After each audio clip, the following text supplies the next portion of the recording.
WildEarth. Send me live questions through the WildEarth website and I'll answer them live from the African bush.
This program features live coverage of an African safari and may include animal kills and carcasses. Viewer discretion is advised.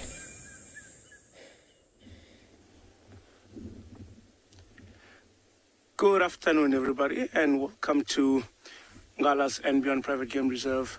And in front of us here, we are sitting with a mating pair of lions, as you can see there on your screen.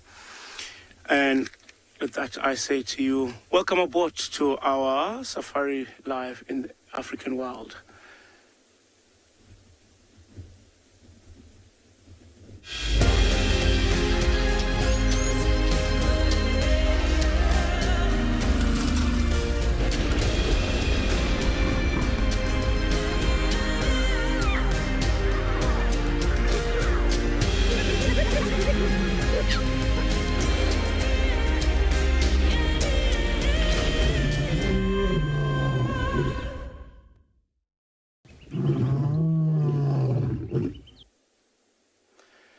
Well, good afternoon again. As you can see here with that male sitting down there with a nice little breeze of the wind coming up on his mane as you see it pushing back. If you look carefully right next to him, you'll see that there is a female by his side. Hello everybody, my name is Roel, and behind camera there I've got Gert. And today we are planning on spending a little bit of time with these lions here and then see how the day goes. And then after that, perhaps we might head back to the central parts of the reserve to try and look for a leopard. While we were here, I must say they have copulated at least once.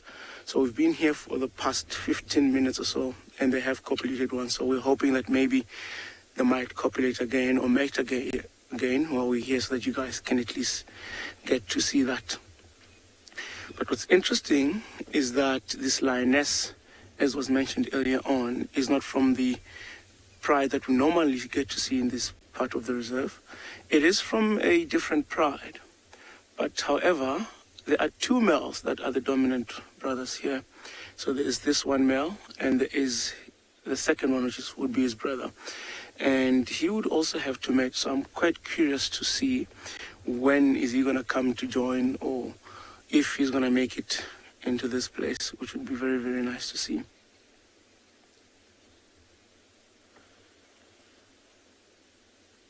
Now, for now, doesn't really look like the lioness is active or doing anything. It's just that I think they might be a little bit exhausted, because it looks like they've been mating for quite some time. I know if it was the first time or the first day that they started mating or copulating, they would do it frequently after every few more minutes. But as the days go by, because they can easily mate for a number of days, at least 5, 6 or 7 days or so, so that time frame becomes a bit longer and longer.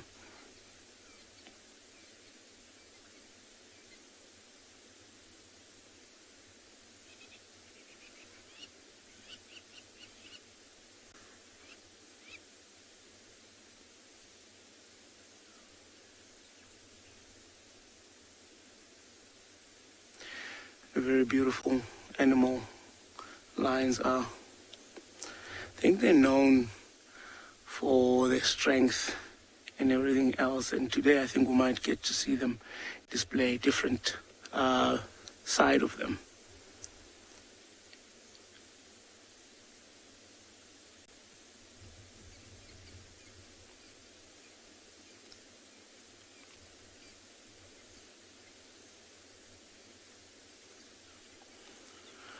All right, so I think for now, because these lions aren't really doing, aren't really copulating at the moment, so what we're going to do is maybe send you down to Steve and Djuma, have a look at a herd of Impala that he's got for you guys around there.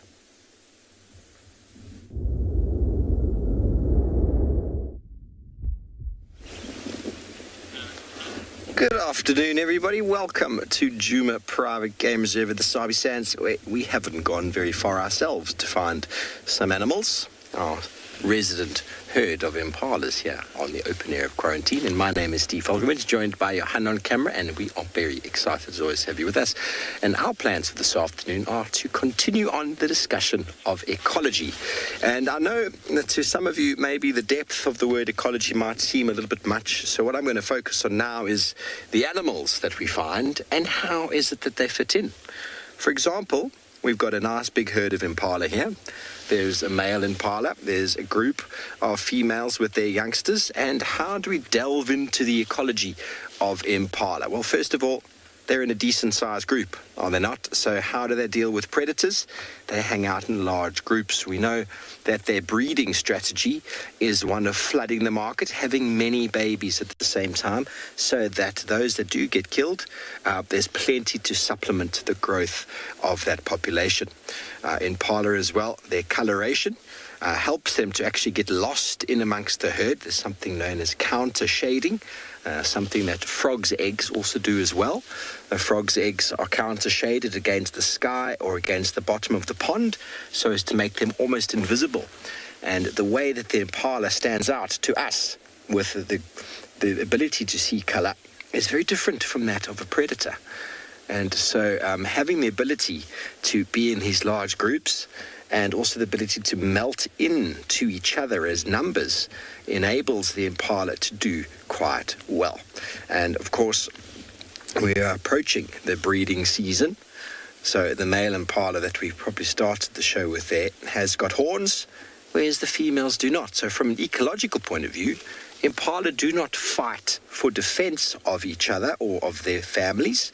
They fight for breeding rights.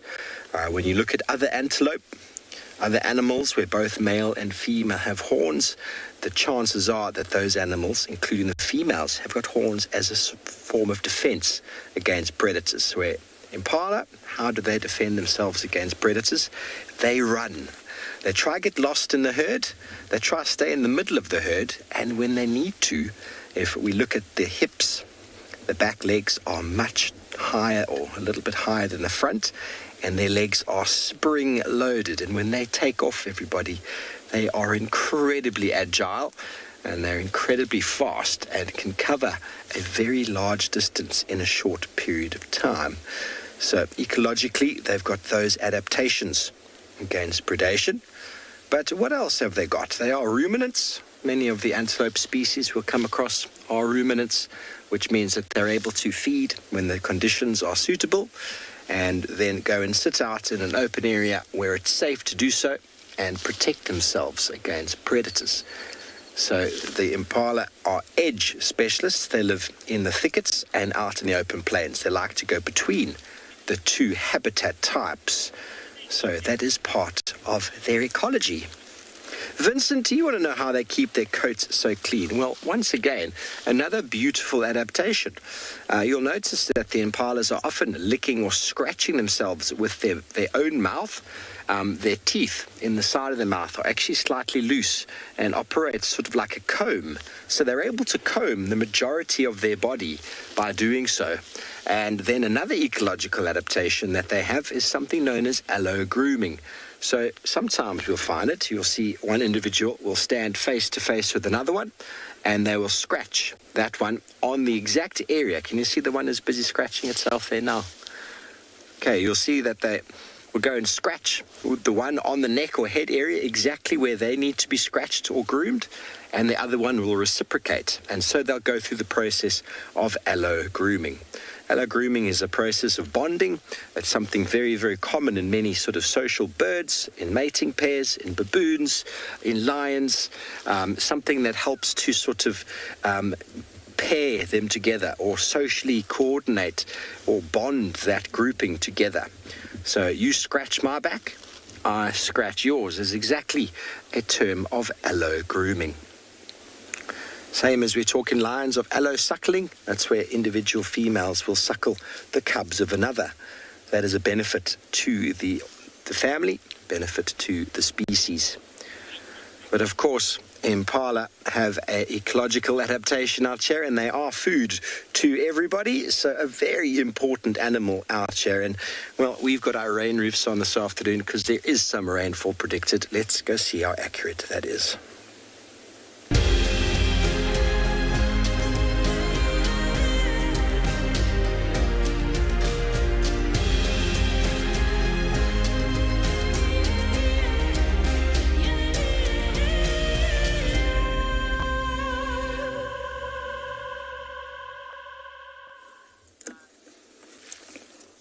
Well, good afternoon and welcome to a very warm Tswalu Kalahari. As you can see, we left camp a little bit early this afternoon and we're incredibly lucky to be able to follow up on a report from this morning of where our wild dog pack is. We've managed to find 2 of them so far, but we think the rest are resting up in that thicket hiding in the shade there. Weatherman said it would be a high of 29 today. I'd like to have a conversation with him in regards to that temperature. I'm not sure how accurate it is. Good afternoon again and welcome. My name's Josh, I'll be your guide, and behind the camera is BK, doing some amazing work. And we're sitting here at one of our water holes in the west, having a look at our lovely wild dogs. Always special to spend some time with these guys, and we have caught them during their midday siesta. So as it gets cooler a little bit late in the afternoon, there's a good chance they'll get mobile, maybe potentially hunt. It'll all depend. But I believe you were learning about Impala and that from Steve. So these guys are very partial to Impala. And they're good friends at the dinner table.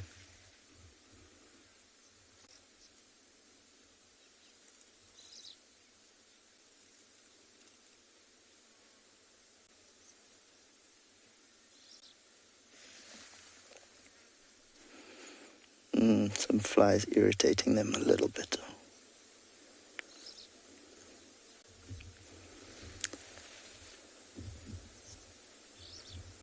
So although there is no set number of how many wild dog we have left, we know they are an endangered species and that the estimates of population sit somewhere between 7,000 and about 8,000 wild dogs left in the wild. So definitely one of our 3 most endangered carnivores here. So any time we get with them, it's just that much more special. A lot of good work going in with a few conservation groups into spreading their numbers and keeping that gene pool as wide as possible.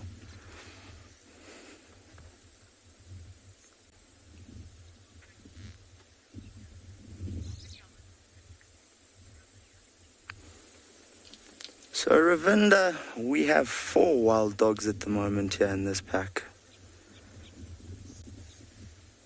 It's not a very large pack, but we do know that they have been mating over the last few weeks and that we're really hoping for pups soon. So it's a very short gestation period, about 70 days, after which there's anywhere between 1 and 10 pups born. I have heard of much larger litters, but not as many will make it to adulthood then. So we're hoping for anything that doubles the size of our pack, we'd be eternally grateful for.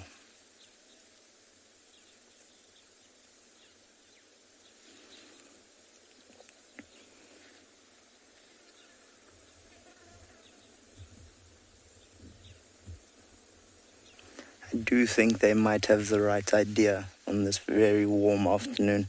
Sort of a little midday siesta is maybe not the worst thing on earth. I do find it very funny that when we were younger and told to go for a nap, we kicked and screamed and refused. But I think most adults would agree that being told to go for an hour's kip during the day wouldn't be the worst thing on earth.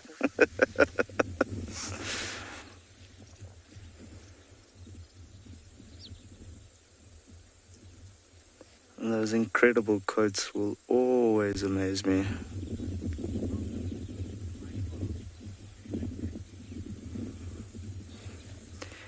Dion, wild dogs are by far your most favorite animal. I think you need to meet one of our guides, Yuan. I think he would most definitely agree with you. He has a burning passion for them. I really enjoy them. They're an incredibly special animal, and it's always humbling when we get to spend time with them. But I find the mystery of the aardvark and a few other species, because we never find them, tend to lean me towards them as my favorites. But no, I can definitely share your joy in seeing them, especially when you start to get a look at those lovely patterns that make up their coats. It sort of explains itself in their Latin name, Lycanon pictus.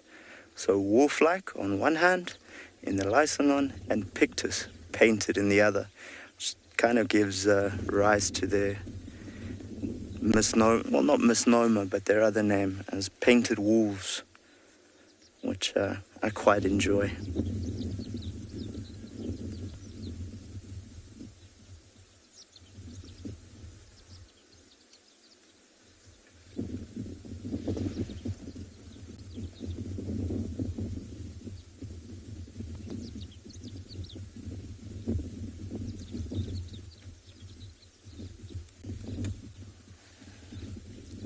Very quiet at the moment.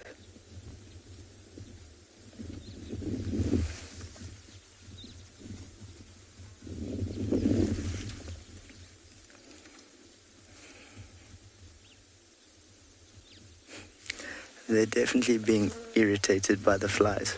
One of the things we do find quite close to waterholes is generally an abundance of something called a louse fly. A very irritating chap that is quite a sharp proboscis and will quite happily feed on you. So they're BK's favorite animal here on Tswalu. BK shaking his head at me. A very hardy insect, but there's a good chance they'll be irritating the wild dogs as much as us.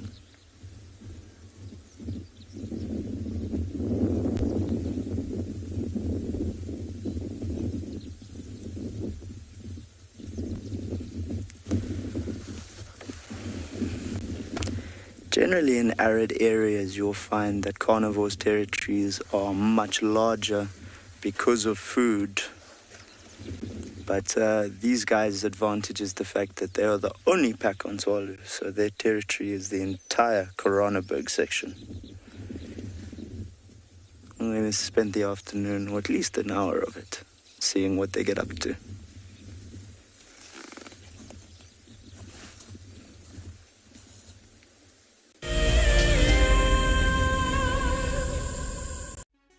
For all of you WildEarth explorers who bought plaques, today is the day that you will make your very first safari on our vehicle. Because we are quite remote here in the bush, they have taken some time to arrive, but I am happy to say they are here and they look great. Marcel has spent the day attaching them. Let's take a look. Before we mount these nameplates, we just give a light dusting of green paint. This is to better match them to the color of the vehicles and also to decrease the reflectivity of the metal and thereby staying sensitive towards the animals. Bumbo crew, hopefully, Dan Black, Liesel Apgar and Alicia George.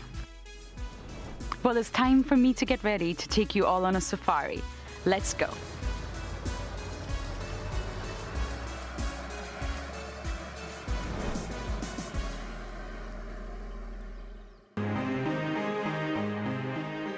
I'm absolutely delighted to have won the February prize draw for 3 nights for 6 people at the Djuma Private Game Reserve. I absolutely love everything WildEarth has to offer. I find the guides extremely knowledgeable and will go above and beyond to ensure a great safari experience. I will be taking my husband and family from the UK to experience this once-in-a-lifetime opportunity. One of the main reasons I joined the WildEarth Explorer program was for the fireside chats and also to win an incredible prize, which I am so fortunate to win and incredibly happy. I would like to thank WildEarth for this amazing prize and cannot wait to meet the team.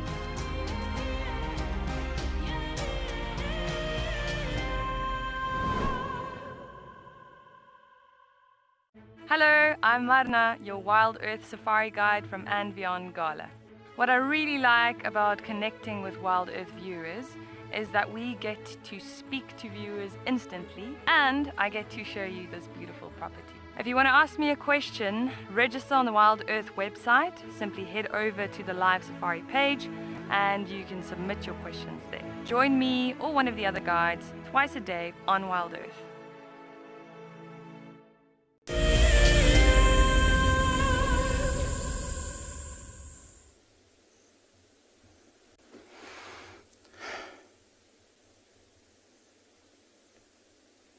You can see that they have moved from their previous position.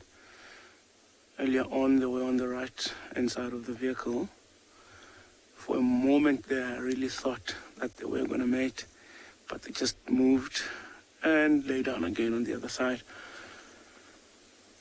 So hopefully, they'll get up and maybe we might get to see them actually mate.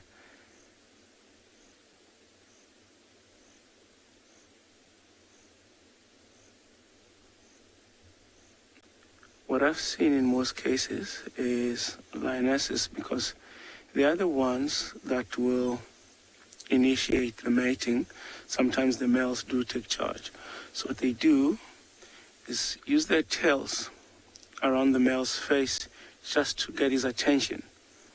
But in this case, this lioness does not have a tail.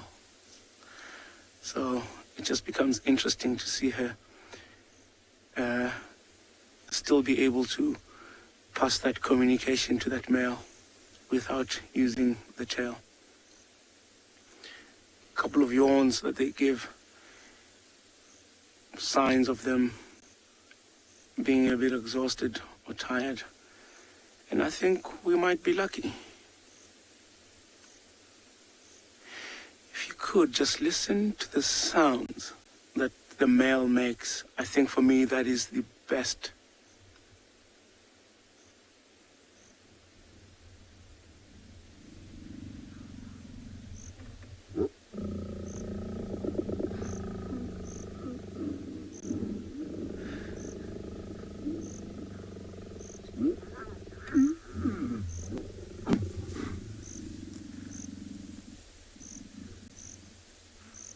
How incredible was that?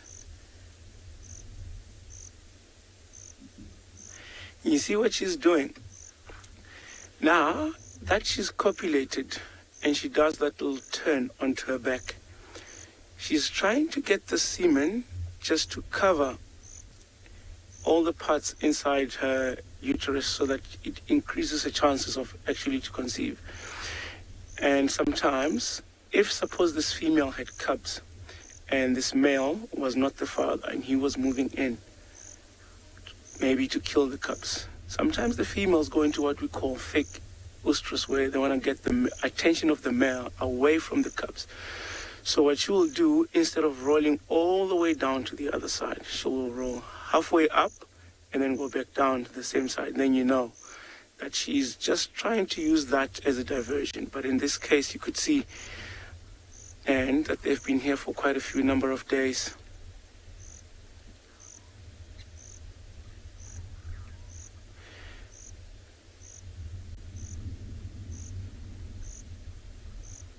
But surprisingly, there are some wildebeest in a distance. They are behind a few bushes from where these lions are, but at least 100, 150 meters away from here. And I think the wildebeest are aware that there are lions in the area. Maybe realize that the lions are caught up in their own little world. They're not necessarily a threat.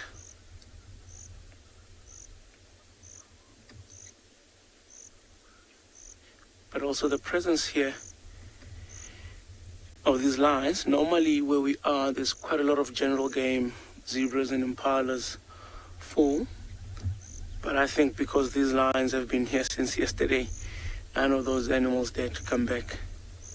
Because even though they're busy mating, should an opportunity that is, well, maybe too great to pass, present itself, they'll still take it.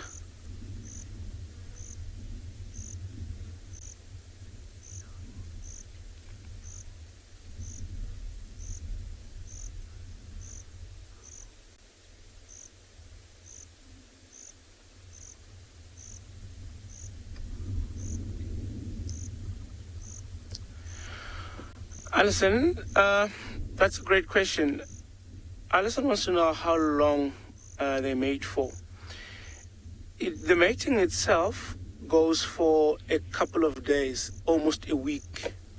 But the copulation is just for a couple of seconds, but they'll mate frequently after every 7 to 15 minutes. If you look, there's an interesting development here. There's an elephant bull at least 100 meters away from these lines, and you can see that male there has got his attention and is watching this big bull. Should that guy turn around and head this way, the lions would have no choice but to move out of his way. It would be interesting to see what would happen. Not necessarily because the elephant is afraid of the lions, because lions do not pose a threat to an elephant, especially an elephant as big as the one that's over there. But because it is a predator, the elephants will just generally push them out of the way. But with the wind blowing from the elephant towards the lions, it means that the elephant might not smell them, and if this lion stays still, the elephant might just carry on and be on his way.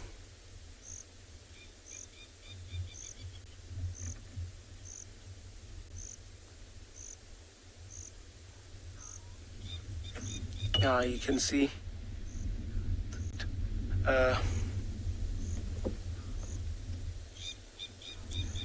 he is walking in a distance, and he doesn't really seem to be bothered or interested in this side. Not sure if he has seen them or not. That is a very big bull.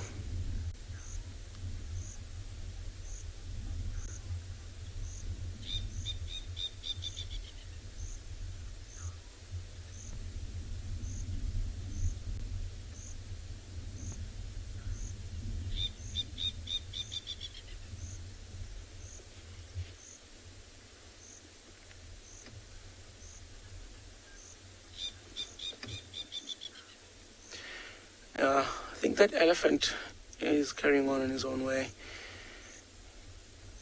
Didn't catch any sight of these lions here. Well, all these lions still sitting around here. We'll wait a little bit longer, see if we might get something out of them one last time before we make our way out of here. And then we'll send you down to Kim in Phinda.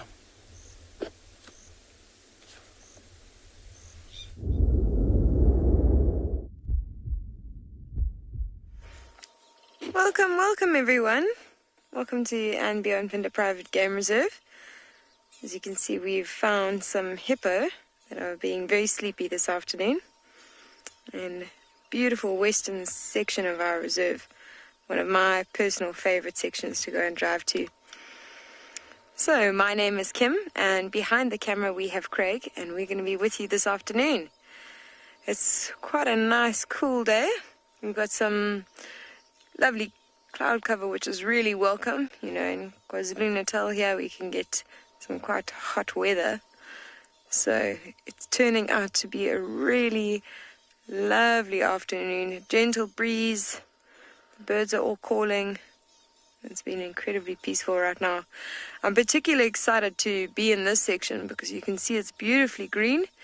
And I'm sure you can see by our watering hole that we've actually had quite a bit of rain. Now this one in particular, and the last time I showed it, last time I was on WildEarth, it was actually really, really dry. There's a small puddle of water in the middle, and we've had some rain since then. So this is probably the second time I've seen it this full.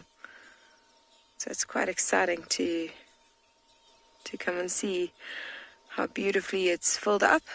And also it's exciting to be in this section of the reserve because we do have quite a bit of black cotton soils that get really, really wet and are difficult to drive in after a lot of rain. So we haven't been spending too much time around here. And oh, there we go. One of the hippos is actually yawning. Look at that. Look at those massive teeth. And you can see just behind it is actually quite a small little hippo. And calf. It's not too young though, because you can see it's joined up with the rest of them. Now when they're very young, their mother will actually keep them separate from the pod of hippos. I think in fact the one that it's swimming to is most likely its mother, because have a look there, almost tried to put its head on the top of her back. Yeah, so the mother hasn't separated it from the pod, which she would do in the case when it's very young, in the first month or so. And because it's still, you know, early hours of the afternoon, they're not doing too much.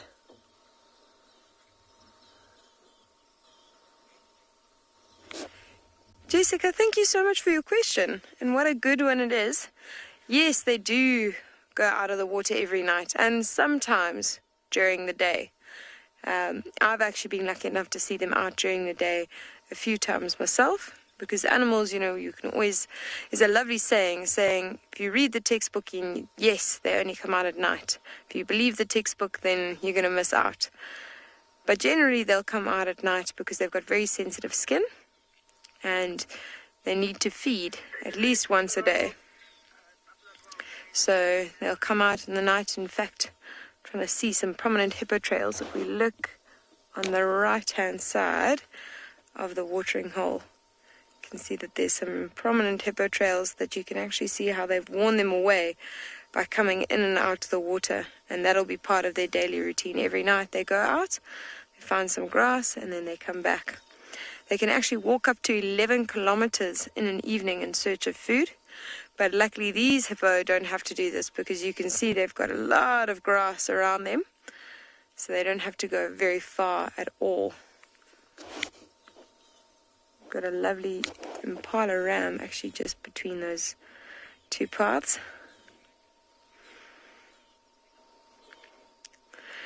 So our plan for this afternoon is really just to take in this beautiful area and see what we come across while exploring my favorite section of the reserve.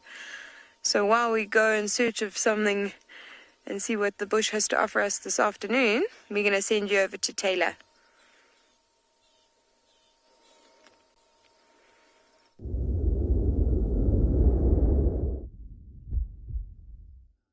We're trying to become one with a herd of wildebeest at the moment that are just staring at us, and we are staring at them. My name is Taylor McCurdy, and on camera with me today is Niels, and we're here, of course, you guessed it, at Prrivate Conservancy, which is part of Tswalu Game Reserve and the Greater Kruger. I say that all the time. I feel like I'm getting really good at it now. Anyways, we are watching a herd of wildebeest on foot at Impala Plains. And the wildebeest bull that had reared up onto his back legs and tried to mount, I'm assuming a female wildebeest, it's a bit far away from here, is very, very excited by her and is obviously trying to mate with her, but she doesn't seem to be cooperating, as she won't stand still. She keeps moving around quite a bit, and we've been here for maybe about 20 minutes now, and he's tried quite a few times. You can see she's actually making the effort to run away. So perhaps she's only just maybe coming into estrus. Maybe she's not quite there, but he's excited nonetheless. But that's something interesting that you don't get to see every single day.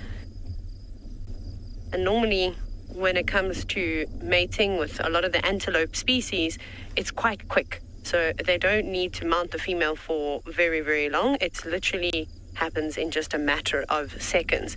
But it does require a little bit of cooperation from the female. But you can also see, look how much bigger he is than her. We don't really get to see the size difference of a wildebeest very often, especially when they're standing next to one another. I mean, the bulls are just a little bit taller than the females. But when he mounts her like that, you can see how much more muscular he is, especially around the shoulder region, his neck. Very similar to a stallion, I suppose, when we talk about horses. And bulls with cows, we see that. And then, of course, the very underdeveloped hindquarters. But I don't think he's been successful just yet. It does look like one of the younger wildebeest females. So, obviously, with these breeding herds, typically what we see is that the females will stay together. And the bulls will go off. Now, we are coming up to ratting season soon for the Impala. So on this plane as well, there's going to be some very exciting things happening. I think it's going to be quite fun to watch. The boys battling it out. And the Wildebeest will do a similar thing too. This is awesome though, but we'll see. Hopefully he does it again. But I suspect that it might be one of the younger females, and perhaps she must be about 2 or 3. That's normally when they first become receptive. So perhaps that's why he's excited. Maybe it's also her first estrus cycle. This when I was looking, and as she moved around, she didn't look to be as big as the others. It looks like there's another female just on the left of him. I just want to double check with my binoculars because, like I said, we're quite a distance away. I'm not sure exactly how far we are. We're about 80 meters or so. Yeah, there's another cow over there. And that cow on the left looks fully grown. And the one on the right still has a bit of a rufous sort of patch on the top of her head. So I suspect that she is indeed not quite fully grown. She has got her tail, now that I'm watching with my binoculars, sort of arched away from her nether regions. And now she doesn't seem to be running away at all. He's beautiful though. He's a really big wildebeest, and they're being quite cooperative to us this afternoon. Just sort of looking around to see if there's anything else. There was also a herd of zebra that were around here, but we unfortunately herded all the animals. They were not quite... Sorry. I know Elton, who is directing the show this afternoon, is trying to give me some questions, but the comms are breaking up quite a bit. So I apologize if I'm not answering any of your questions. I'm just not getting them through very clearly at the moment. But we can get back to them at another time. That's not to worry. Apologies for that. No, he doesn't seem to bother. He's sort of standing staring at us. And that's a very important role of a big wildebeest bull like this, is that he needs to provide safety for this herd in order for them to stick around for long enough. But this is a very popular area for any of the animals that like to graze. Big open plains, lots of nutritious grass, and then there's water, plenty of water nearby for them too. But other than that, there's not much going on. A couple of swallows, barn swallows, it looks like, flying around too. Probably trying to catch all the little insects as they're just flying above the top of the grass. Anyways, there's a few other things that I'm going to show you at some point when you eventually come back to us. But in the meantime, I think I'm going to send you across to Tswalu, and I'm not sure what they're looking at, but I'm sure it will be exciting.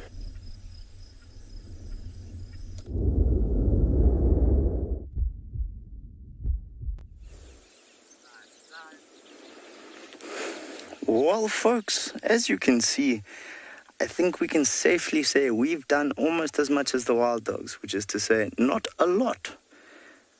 We've rolled maybe 5 meters closer, and we have managed to figure out where the rest of the pack are, which is behind a bush in front of our vehicle, maybe 10, 15 meters, which BK is zooming in on. So there we go. They are behind that bush and flat, so not a lot. Oh, we see a bit of a tail every now and then. But yeah, so you can definitely tell there's a wild dog there, but that's about it. And these are having a very much enjoyed snooze. The waterhole, we've had a warthog arrive and leave, and because of the prevailing wind direction, I think he picked up the smell of the dogs, because he took one look and decided that it wasn't worth it, and went straight back into the bushes. So, like most carnivores, most species in the desert, they're taking advantage of any shady spot they can and avoiding the heat. Which is nice for them, but BK and I are getting new suntan watching them.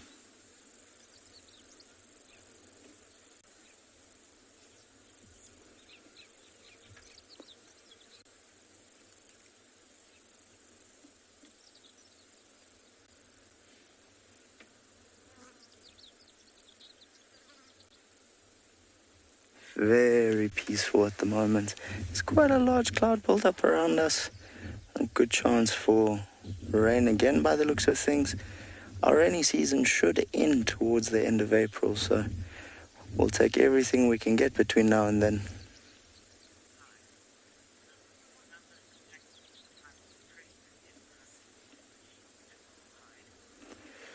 So, an interesting question from Hippo Hide as to whether or not the small number of dogs affects what prey they will hunt. And that is a definite yes from my side, on the basis that you need more individuals if you're going to go for bigger game. Now, wild dogs hunting is quite an intense thing. They generally run their prey until it's exhausted before going in for the kill. And in the case of these dogs at the moment, the biggest I've seen them go after, personally, would be they've been chasing small oryx, so your gemsbok, but even that is a risky prey, obviously, because of the adults. So for dogs is definitely going to be sticking to the smaller game and going after warthogs and springbok, as well as obviously even smaller than that. I've seen them flush out scrub hares. So definitely going to be staying on the smaller side, Hippo Hide. I have seen bigger packs take down game up to a full-grown kudu, which is obviously boxing way above their body weight. But it's amazing what teamwork can do.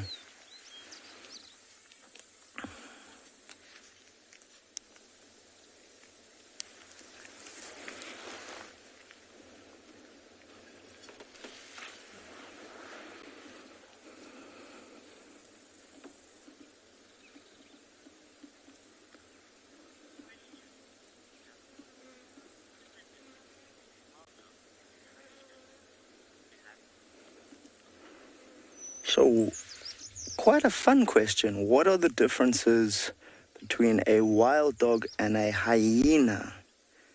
From Milan. So, without getting too scientific, if you look at just the Latin name, so starting at the top end of it, your wild dog is Lycanon pictus, where your spotted hyena is Crocuta crocuta, and then obviously our brown hyena, which is another species we get here, is Hyena brunidae. So you can already see that they're not closely related just through the Latin names between the three species. There's a study going on at the moment as to whether or not our spotted hyena isn't actually descended from your European bears, which is something I've been following for a few years. And I'm very keen to see how it works.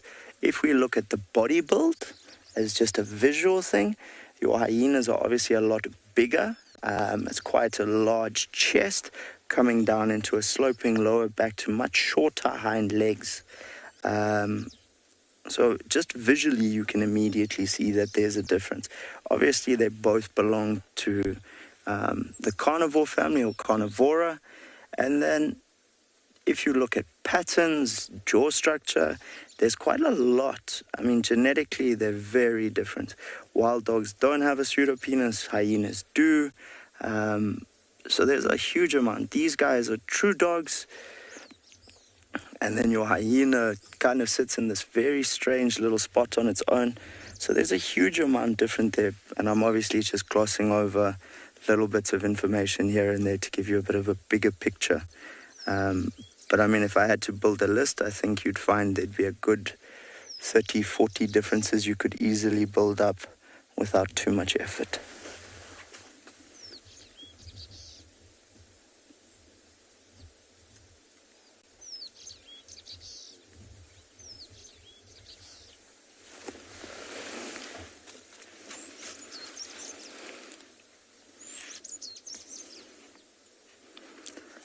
As you can see, our discussions are of incredible interest to the wild dogs. They are ignoring us. But as we sit here and see what these guys get up to, we're going to be sending you across to Steve, who has a little bit more about ecology to share with you. Enjoy.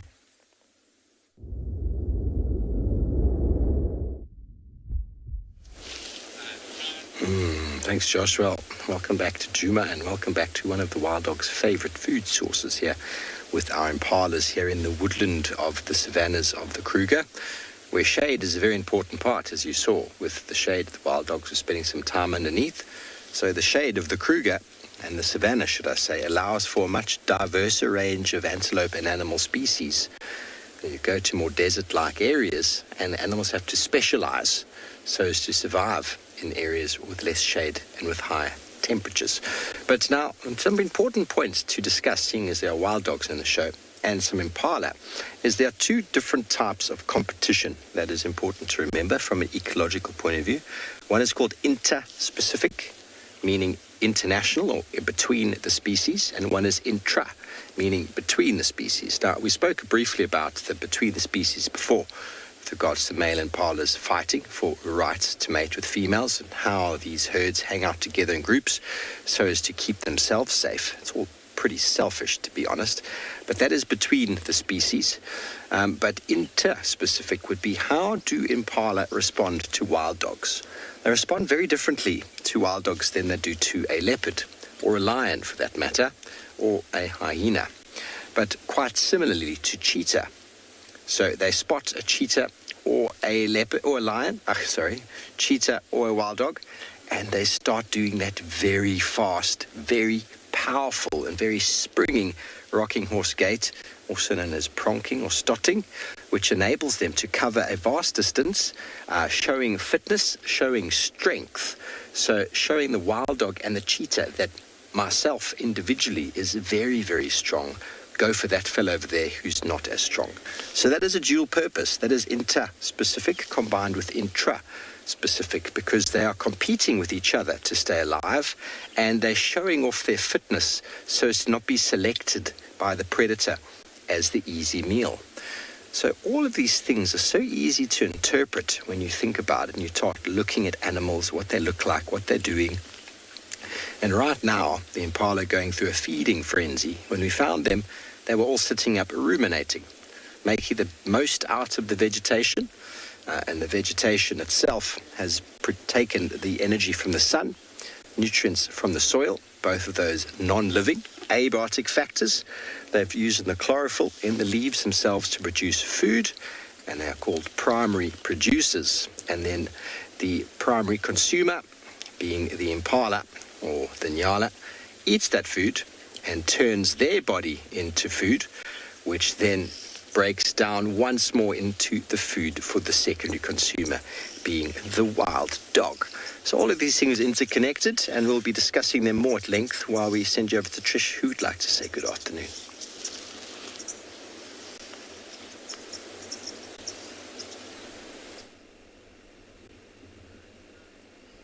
What a gem we've found here.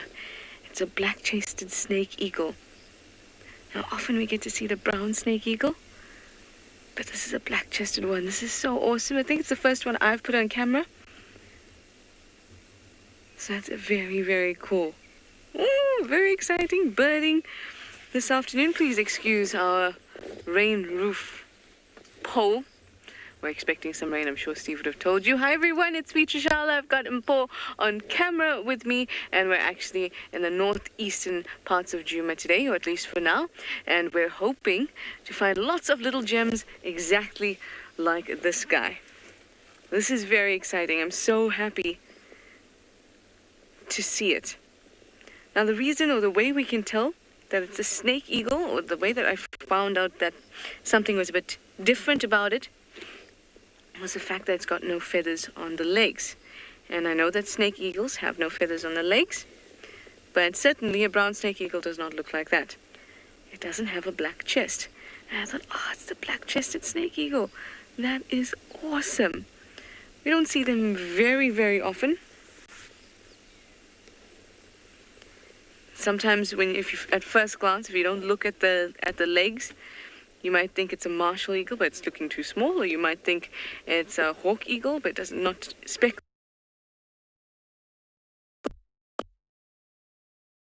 enough. And a good look at the eye and the color of the beak.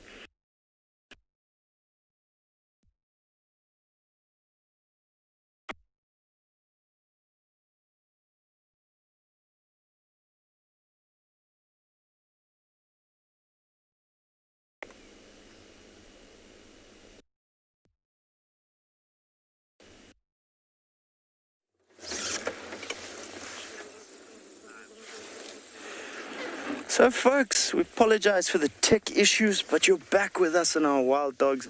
And BK and I have been discussing our question from Milan. One fact I do need to correct myself on is your brown hyena is Hyena brunea. It's not Brunidae, so I did get that detail wrong. But as you can tell, not a lot going on with our pack here. But always amazing just to spend time with them and actually get to see a little bit more of them than them just running through the brush. In this case, what has always fascinated me is that painted coat, every coat being different. So every individual's patterns being a little bit similar to your fingerprints in that they're unique to each individual. And once again, coming back to that, the painted wolf description of them. Now, when we spoke earlier, I said they are one of our most endangered carnivores, with somewhere between 7,000 and 8,000 individuals left, occurring in roughly about 750 packs across 9 countries. Now, a big effort's being made for their conservation and to try and keep that gene pool as wide as possible. And this is done primarily through the Endangered Wildlife Trust, so EWT, as well as WAG, which is the Wild Dog Action Group. Now, these animals need huge home ranges, although they are considered territorial, especially when they're denning. Obviously, that den site needs to be defended quite stringently against other packs, as well as any other predators that might want to remove the competition of the next generation competing with them for food. It's quite amazing what people have managed in bringing these numbers back. Now, when I say huge home ranges, these animals are capable of covering up to 50 kilometers a day without a problem. And if you try and walk 50 Ks in a day, especially if you're proportionate to me, it might take you a little while. And PK sitting here chuckling, going, I jog 20 Ks a day. So he's a little bit more slim and trim than I am, folks. But these animals are built for endurance. An incredibly successful hunting species, arguably our most successful predator.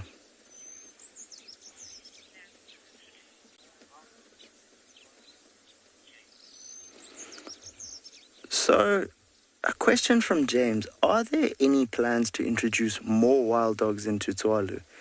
James, I really do hope so. I think it'll all depend on breeding within the pack, and obviously then we'll need to exchange individuals with other reserves so that we don't land up with inbreeding within the park. So I definitely think our conservation manager and farm executive has his finger on the pulse there in terms of finding out who would be looking to sell or give away dogs, etc., or maybe trade in a gene exchange. But the property can definitely carry more, especially coming out of that 7-year drought and into a year where across the property, I believe the annual rainfall is well over 500 mils, which is over 2 years' rain. And that's counting from about the 1st of July last year. So everything's recovering, and I think a few more wild dogs would be a fantastic addition to Tswalu.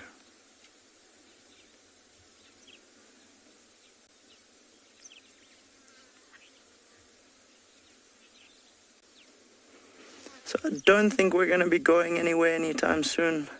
We're just going to sit and see what they get up to. We're really hoping that before it gets too late, they get active and we might see some movement. But for now, let's just see what they get up to, sleeping the day away.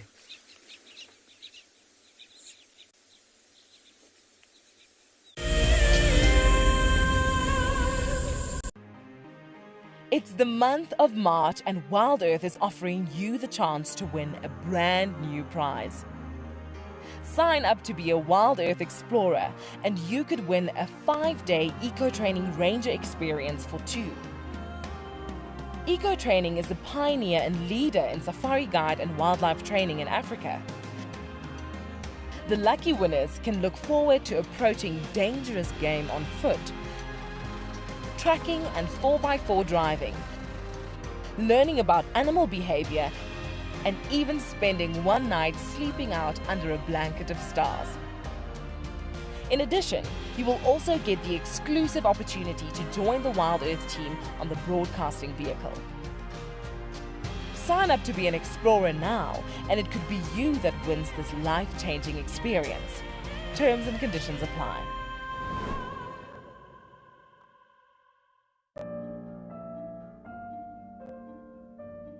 With a slew of potential dangers lurking, it's essential to be aware of your surroundings whilst walking in the wilderness. 20 yards away from one of the most endangered species. This is a big bull. What a moment, what a close encounter with an Ellie bull. He's just over here now. He's moved completely away. Being on a bushwalk and seeing a leopard, I mean, it's ridiculous to be this close to a leopard on foot and for him not to run is absolutely insane. How crazy was that? Through the gap there is just the back of the head of a male lion. He is absolutely unaware that we are here right now. I tell you, seeing lions on foot, it definitely brings out the caveman in you, this little scared human being. I got into wildlife filmmaking because of a passion for nature and a notion that I could make a difference. Helping others fall in love with nature brings meaning to what I do. It's also a lot of fun. A couple of times per week, we receive some very heartfelt messages from viewers telling us about how WildEarth has made a difference in their life, whether it's helped them through a difficult period or simply helped them to reconnect with nature.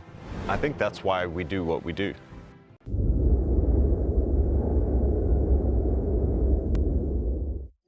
I normally don't like to pick up insects, but unfortunately, this little thing almost got squashed because I thought it was just a leaf on my pants, but it is indeed not a leaf.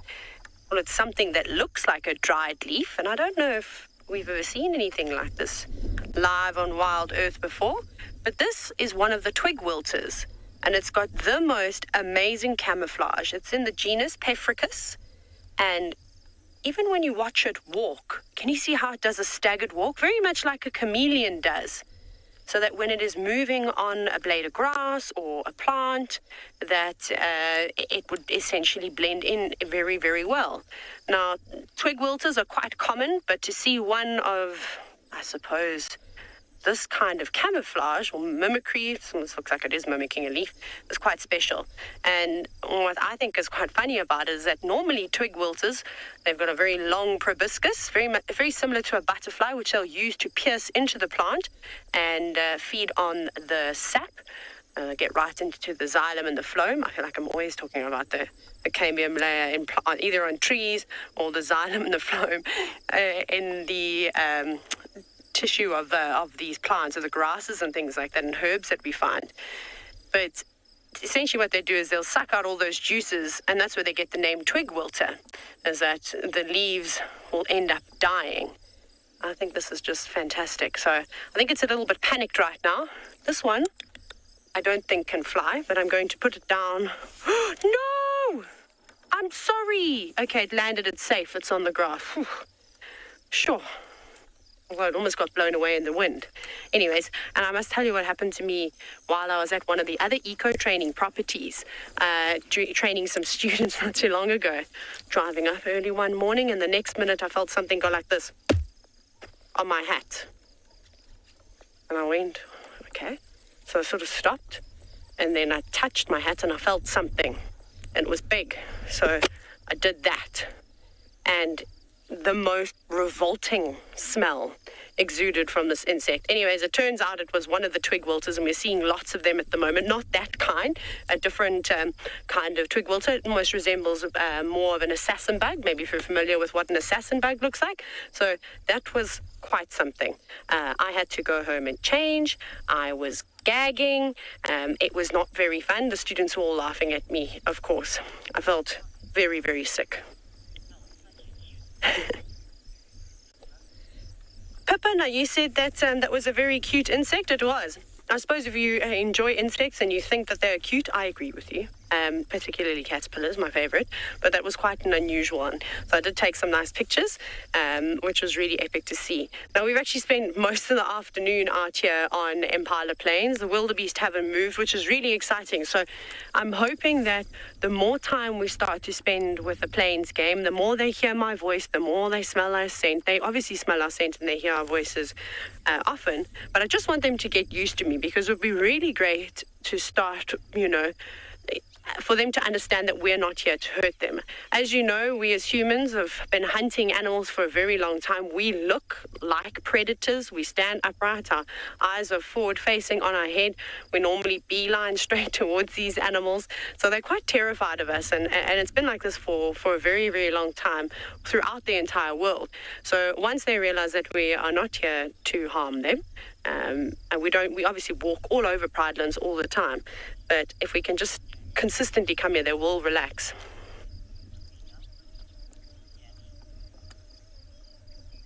Now, Danny, I think I heard your question correctly. Do the males ever fight to mate with the females when it comes to wildebeest?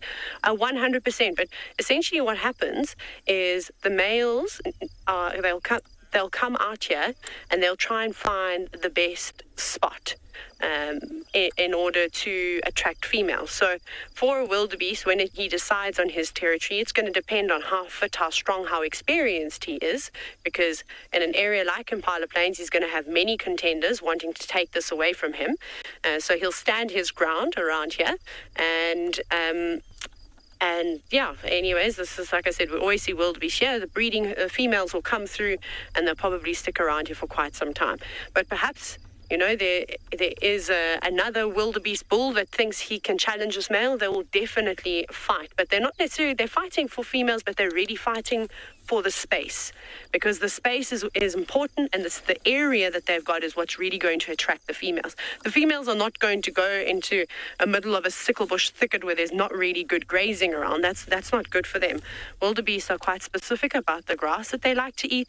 We have often spoken about it, especially when we were up in Kenya and we were watching the massive migrations led by the zebra and then followed shortly by the wildebeest. So we know that they like to eat short cropped grasses. So where they're standing down there is actually perfect. That area seems to be heavily grazed, more so in comparison to where we're standing right now. So they like that spot down there. And if we were to walk down there, which we're not, because I don't want to chase them away, you'll even maybe see some scrapings from the wildebeest on the ground. And if we go to any nearby trees, we'll probably have some luck. We can maybe even see some residue from those pre-orbital glands, those big glands that they have right on the front of their faces. But that's something that we've got to look forward to, and we can go exploring down there when the wildebeest are not standing right there, I suppose. I'm so sorry, I'm still having some comms issues. I didn't hear where I'm going to send you, but again, it doesn't matter, because the wildlife is a wonderful place.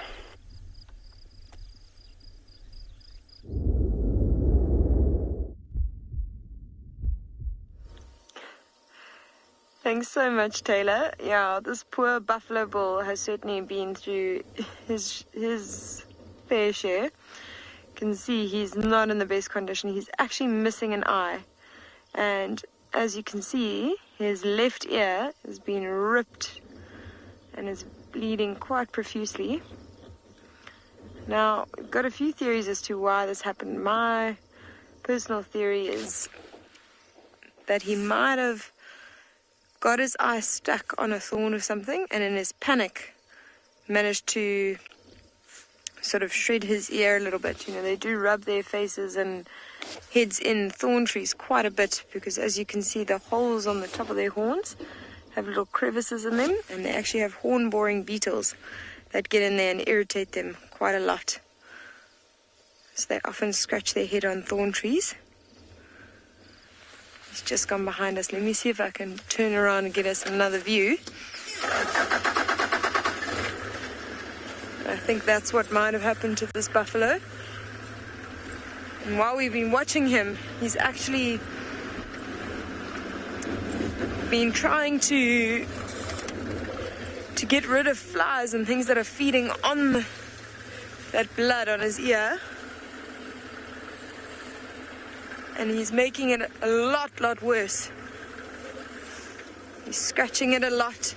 Should have seen there was one bush that he actually scratched his whole head on for a full minute. And it was filled with blood by the end. You can even see blood on his horns as he... Sorry, not his horns, his hooves. As he moves them forward to actually scratch his ear with them. Now, I don't think it was from fighting with another buffalo bull, is because when we saw his face, you could see that he's quite an older bull. You know, his ears are not in great condition, which signifies his age. You know, he's well past his prime. So there's not really a reason for him to fight with other buffaloes. They're not territorial. And when they do fight, it's really when they're in herds and they're fighting with younger bulls over mating rights for the females.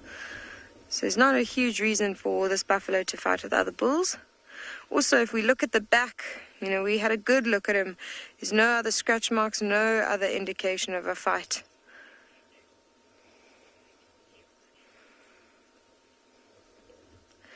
Fiona, thank you so much for your question. So they actually can't do much to treat the wounds. They'll often try and clean them as best they can, but obviously with an ear wound, he's not going to be able to lick it himself. And unfortunately for them, there's a lot of things that are going to try to keep that wound open, like oxpeckers will continue to feed on the blood. So it's going to be difficult for him to treat that. But eventually, it's just going to heal on its own. It's not going to be a massive wound, you know, obviously he's got to watch out for infection. But even that won't be so bad because it'll just end up in a bit more of a tear on his ear, which I'm sure we saw earlier. He's already got quite a few. He's actually disappeared completely. You can see there, you see that bush shaking? He's actually now scratching his head against that shame. I think it's mainly those flies that are irritating him so much on that blood that it is just driving him mad. You can see actually the frustration on how much that bush is moving. And he's just trying to get rid of all of those things that have... He's actually taken it down almost. Shame, I do feel quite sorry for this poor buffalo bull. What was lovely to see, though, is even though he's in quite a bit of pain, he didn't show the vehicle any sort of aggression. He was quite relaxed. Yeah, I think he's really heading to the end of his life, this poor older guy. And amazing to see how tall the grass is. You know, quite scary to think when you're on foot, you might not be able to see something as dangerous as a single buffalo bull. It just blends in with this grass. Other than that, we've got quite a stunning scene happening, unfolding in front of us. So since we've lost the view of this buffalo, I think we're going to carry on checking around this area and seeing what other interesting things we can find. But in the meantime, Tswalu still sitting with their wild dogs, so let's see what they're up to.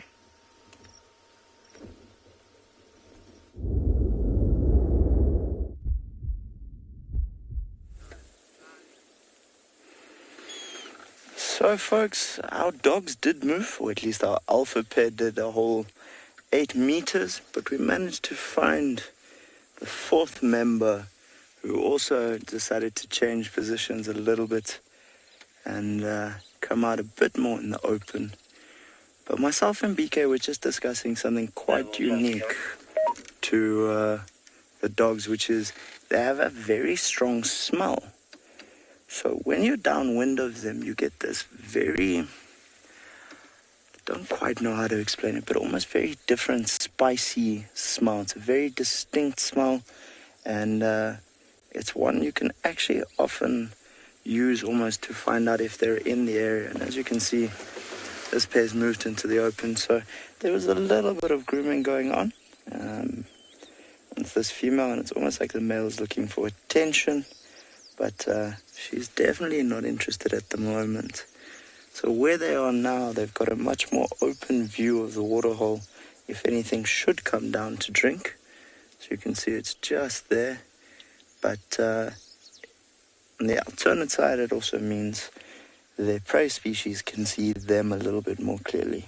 And as they're not much of an ambush hunter, it's not too big of a problem.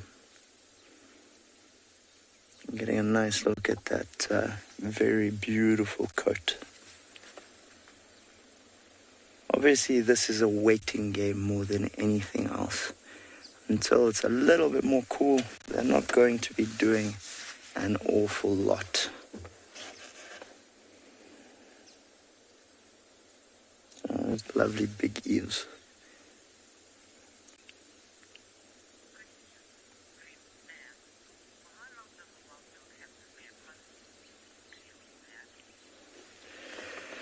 So how long does a wild dog have to wear a collar for? So these individuals have been collared for research. As to how long that project will be, we're not certain. Or at least I'm not. I'm sure there's someone who does know. But I can definitely add that to the list of questions I need to find the answers for Camille Part. At the moment, these dogs will most likely stay collared at least, if I had to take a guess, another year. But I don't think a set date has been set.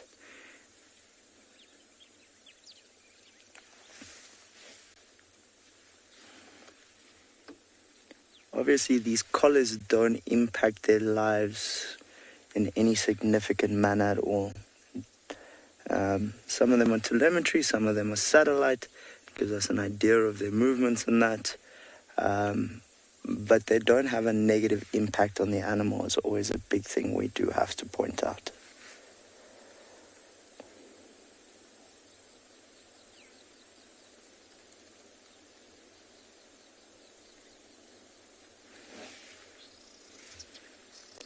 This male's curious. He's watching what's going on around him.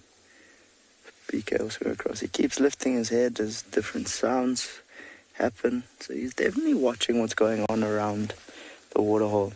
Obviously, carnivores choosing to wait at a waterhole is not an uncommon behavior.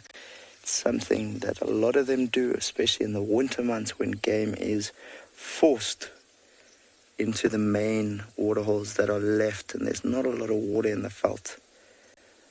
So they're definitely in the right place. Come closer to sunset, good chance everything will come in to drink.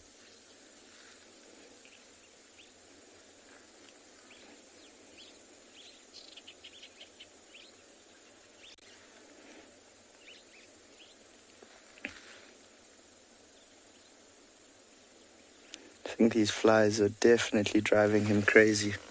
I feel quite bad for him. Oh, no, he's decided to use the missus as a pillow.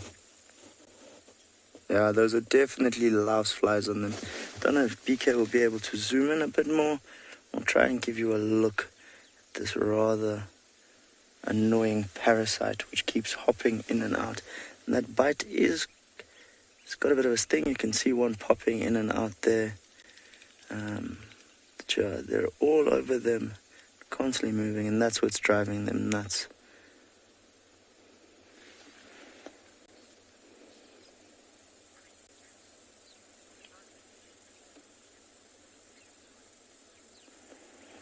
So you've now seen the carnivore. We're going to send you across to Tswalu, who has one of the items they love on the menu. But hopefully that one is still walking around. Off you go to Djuma and Tswalu. Enjoy.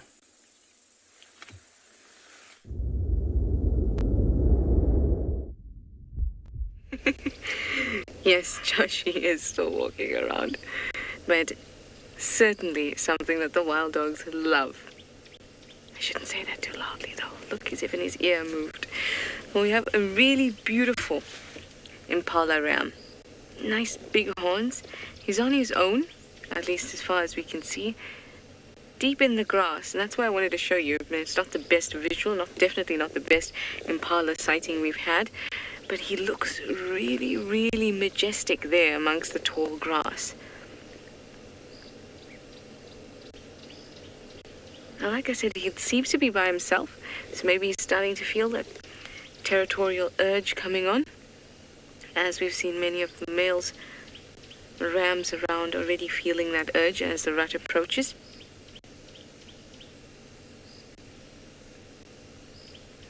But another reason we like to stick with Impala, or rather spend some time with them, especially spend some time with them with the vehicle off, not just driving past, but just sit with them for a little while, is they can be really great at giving us clues.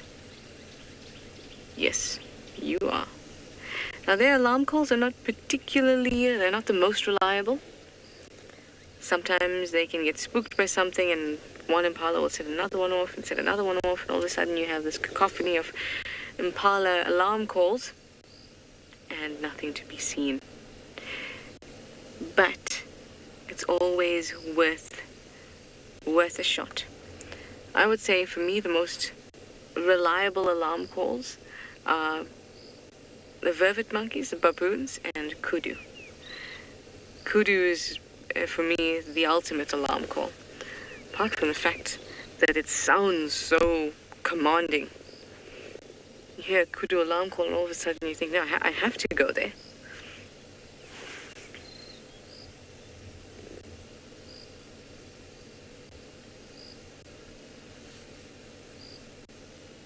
But Impalas, I think, it definitely calls me, but it doesn't have the same kind of oomph that a kudu alarm call does. Morgan, you'd like to know what the survival rate of an Impala calf is? It's around 50%, and that's because it obviously fluctuates depending on the area and obviously fluctuates depending on the predators. So when Impala lambs drop, they kind of all do at a similar time, and that saturates the predator-prey interaction. There's only a set amount of predators, or rather a much smaller amount of predators than there are prey, and that is generally the way it is because predators can't exist if there isn't a surplus of prey. Once there's not enough prey, the predators will start to die.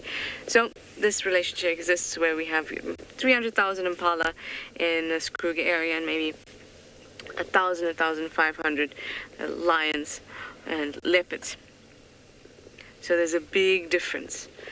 And when the Impala lambs drop, there's only so many that can be taken as prey. Sometimes you'll have Impala lambs that will die of other causes. Like the other morning with Steve, it was interesting that the Impala lamb was dead and the vultures had gotten to it, but something else must have killed that lamb. And Stephen said it was pretty stiff by the time he saw the vultures on it. So there's other reasons that they could die, not just predator-prey interaction. But the fact that they get to flood and saturate that the area that they're in when they're born helps a lot. 50% is the worst sort of number. It's more like 30%. 30% death rate, as in a 70% survival rate is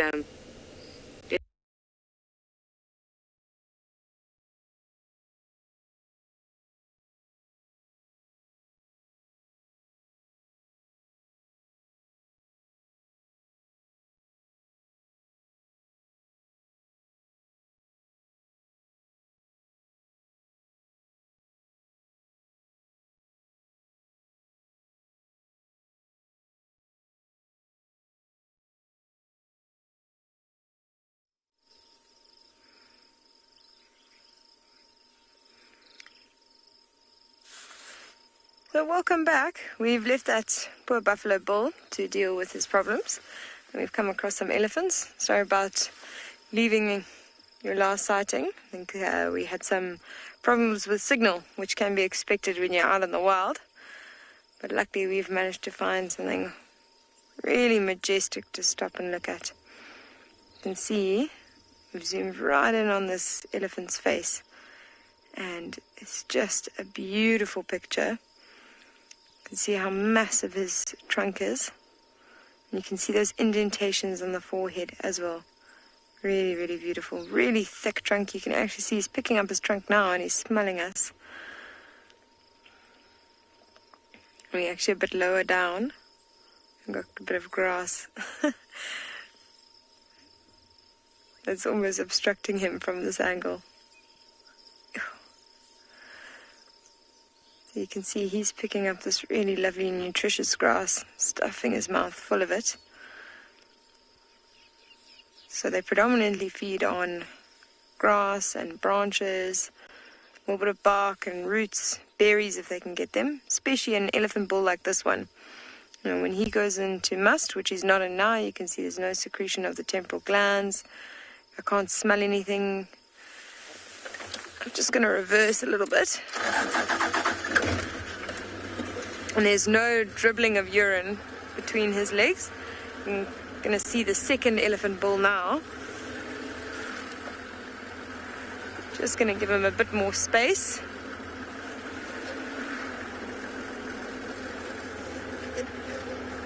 Oh, this is an absolutely wonderful scene, everyone. Look at that beautiful blue sky. 2 bull elephants right in the foreground. My favorite part of the reserve with my favorite animals. But yeah, so they'll eat berries when they're in must specifically, because they're very high in vitamins, and apparently their immune system takes a bit of a knock during must. But I think also just generally, you know, they're quite delicious fruits. In particular, they like the marula fruits. I'm sure you've all seen those bottles of amarula with the elephants on them. And that's why.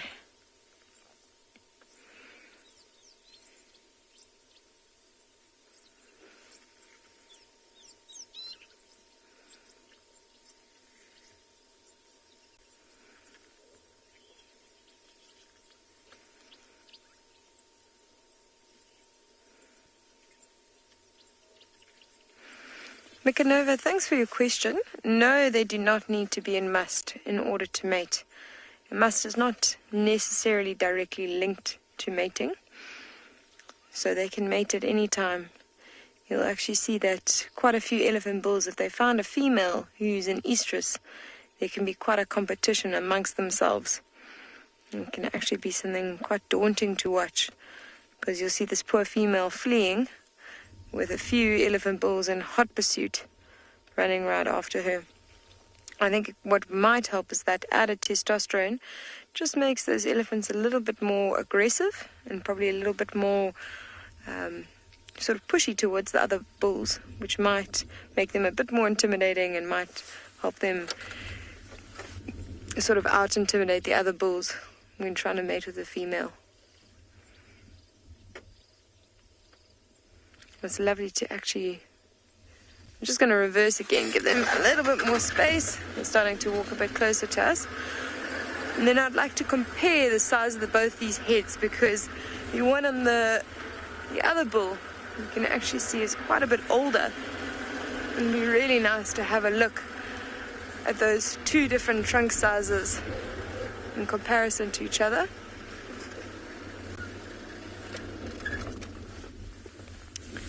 So if we go in and just have a look at the one on the left now, we've been looking closely at the one on the right. And you can see his head's even quite a bit bigger. It's almost a little bit broader as well. And that trunk, especially at the top, you know, right between the top of the tusks, you can see how much thicker it is.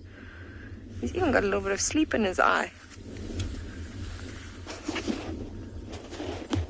So he's quite an older bull.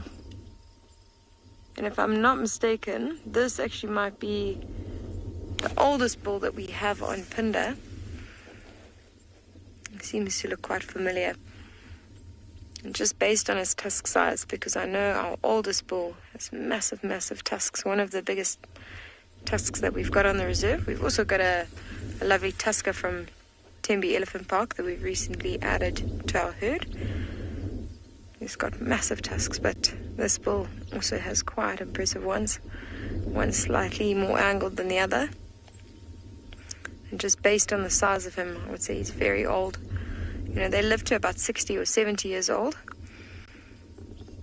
And our oldest bull is currently 52 years old. So I think this might be the older bull.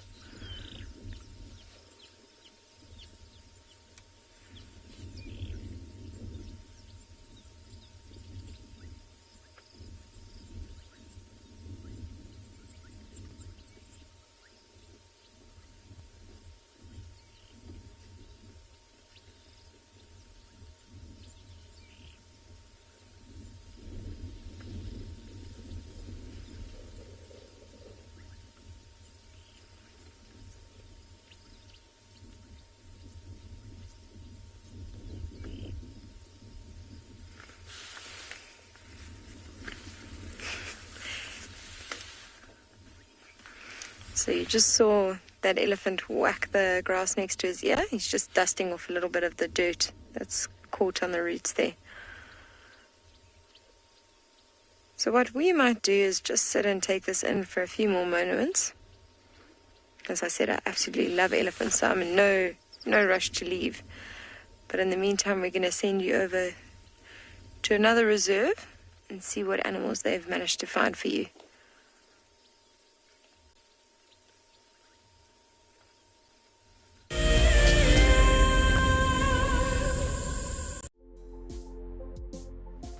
On the 27th of April, WildEarth will be turning 14 years old, and we wouldn't be here if it wasn't for all of you. And to celebrate, we will be finishing the beautiful book that we started last year that looks at the history so far. But we do need you to be part of it. Please submit your most memorable sighting, or what WildEarth means to you, or even just your name and a comment to be included inside the book.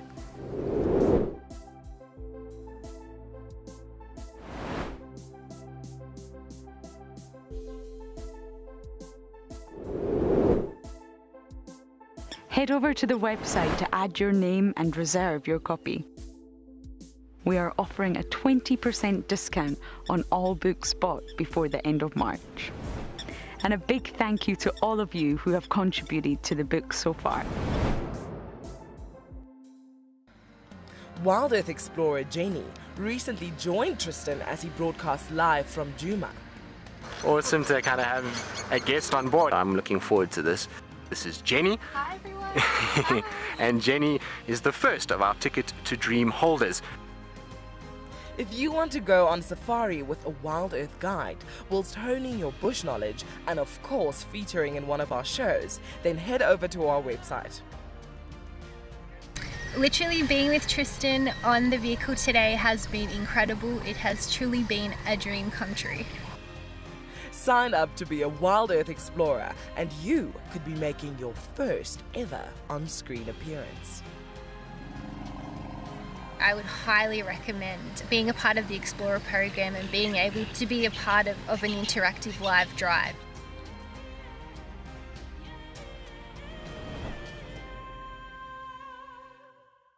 It's a huge privilege to be in these incredible places with these amazing animals. I love filming lions. When they do get up and do something, it's always spectacular. When they are playing, are incredibly fun to watch, especially subalterns and cubs. I love being in the bush and working in these incredible places with these amazing animals. We want to bring it to you so that you can almost feel like you're right there and be able to experience it and enjoy it the way we are.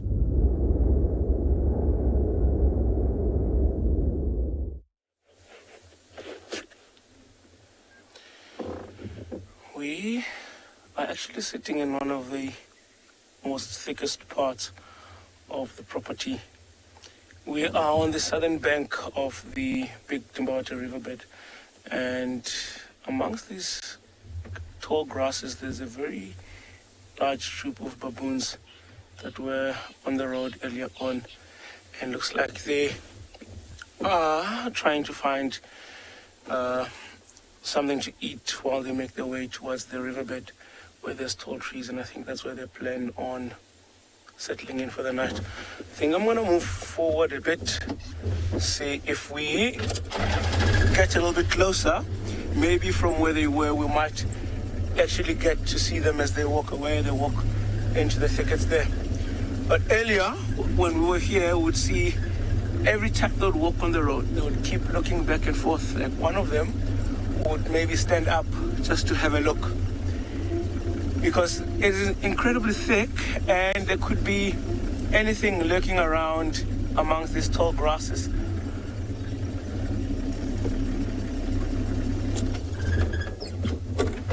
I just heard them making some bit of noise back there. And actually, baboons are very reliable, especially if now that we are on the lookout trying to look for leopard. If they happen to see it, they have this alarm call that they make, and it's quite noisy, so that actually lets us know that they have seen a predator around in the area. So having these baboons moving through this thicket here, I don't really think there is a leopard anywhere nearby, unless it is there and they haven't seen it, which at the end of the day could be a problem for them as well. And they have disappeared. What I think we'll do, we'll keep driving down and maybe get down towards the riverbed and check along there, see if we'll find any tracks or signs of leopard, and then see if we can try and find one. There is one place in particular, there is a female leopard that moves around there often, and we've seen tracks of her a few times. So I'm hoping that when we get there, maybe we'll find some tracks in the riverbed and try and see if we can find her. I know that she can be tricky, sometimes very hard to find, but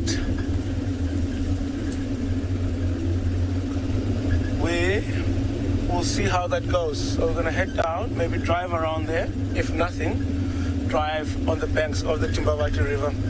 And in the meantime, I will send you guys over to Kim in Phinda with some elephants.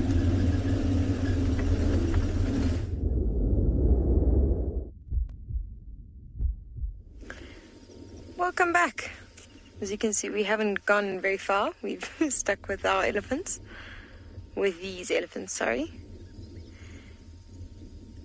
And I think we're just going to actually sit and appreciate them for a little while. Just listen to the sounds of the bush. Have a little quiet moment with nature.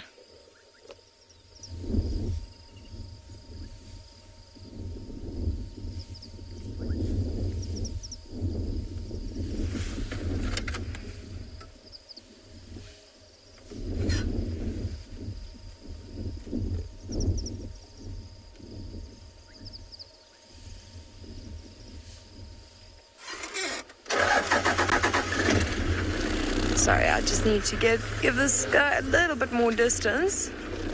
And we do always try and keep 30 meters at any time.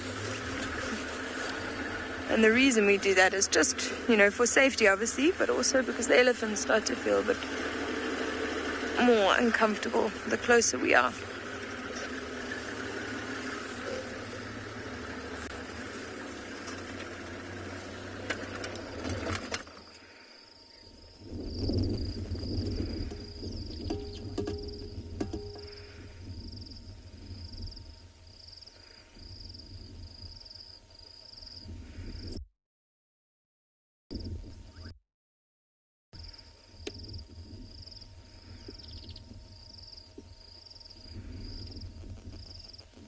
We've got the other bull walking towards us in the road.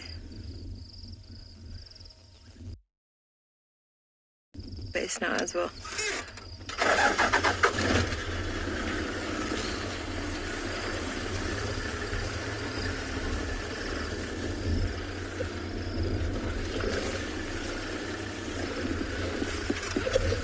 We're actually going to turn around here because the road is starting to curve. Okay.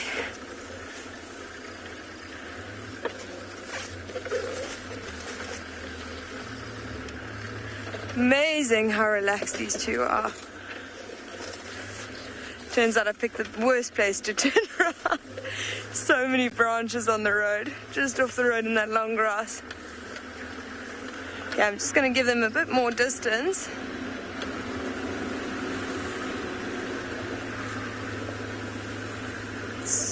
Very difficult to see where the road is when it's so overgrown, so I'm just going to turn around up here and then we can face them again. You can see we've got really long grass. So I actually couldn't see while I was reversing where exactly the best place was and where the road started and the grass ended.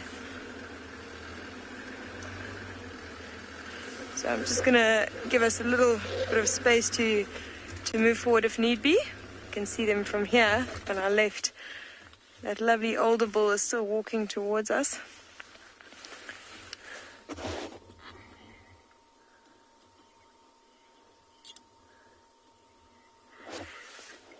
Big Dad, thanks very much for your question.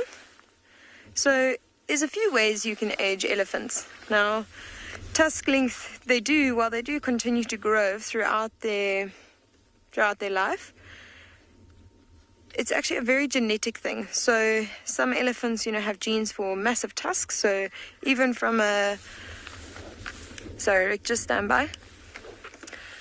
Even from an early age, they'll have large tusks.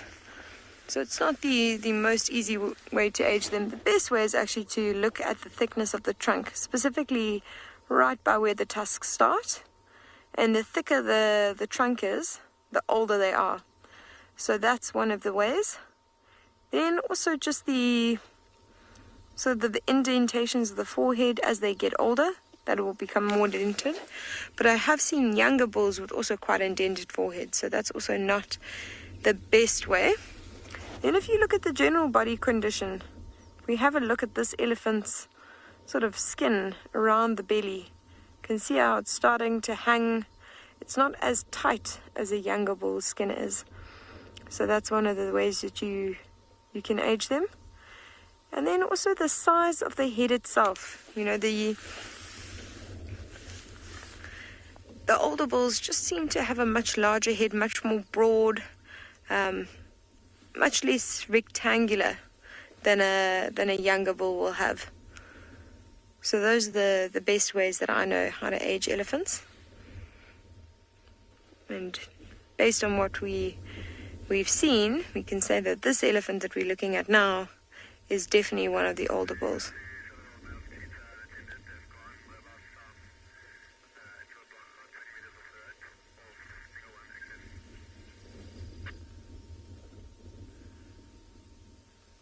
So you see what this elephant's doing.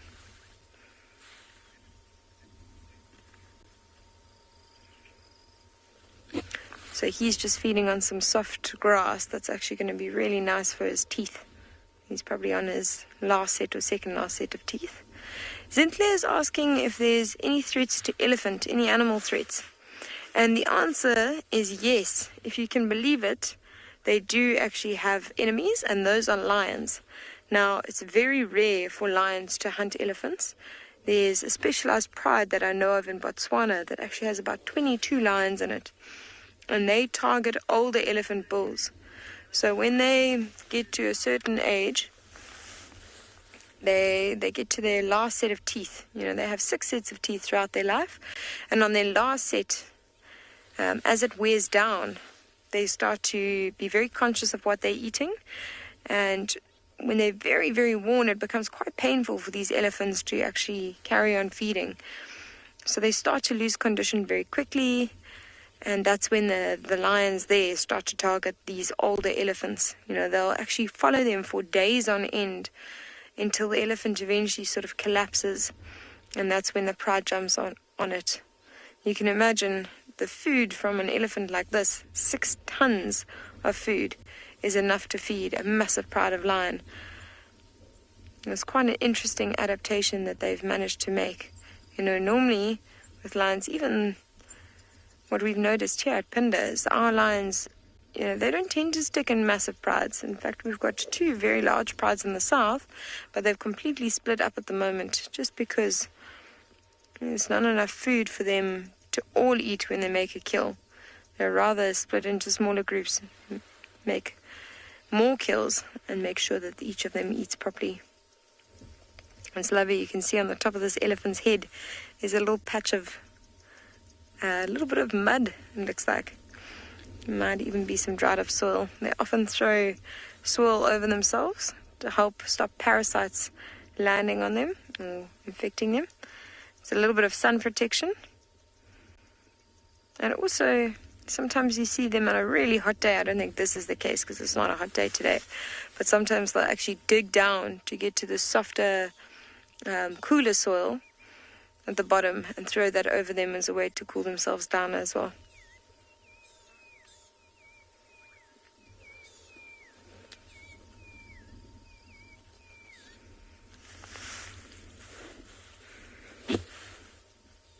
Now, even though there's a whole lot of bushes, you can see there's one here right in front of him with thorns and nutritious leaves. He's still eating predominantly the grass. And I think it's just because it's got the highest nutrient density at the moment.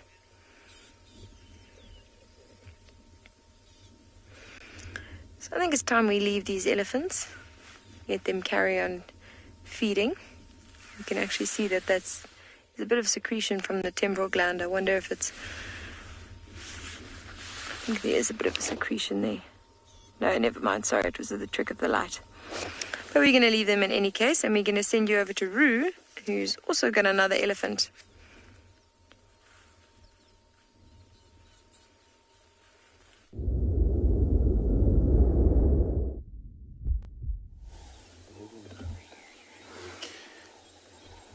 It is always nice to watch an elephant. We have a very young elephant bull. When we arrived, I thought maybe he was on his own, but I can hear behind the tall trees that there are some more elephants feeding there.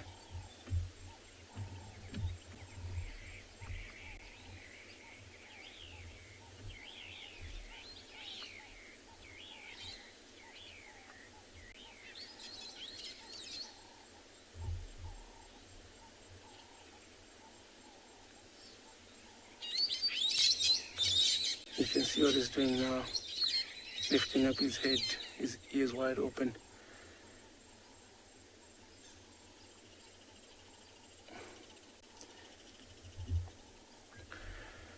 Milan, it's a very good question.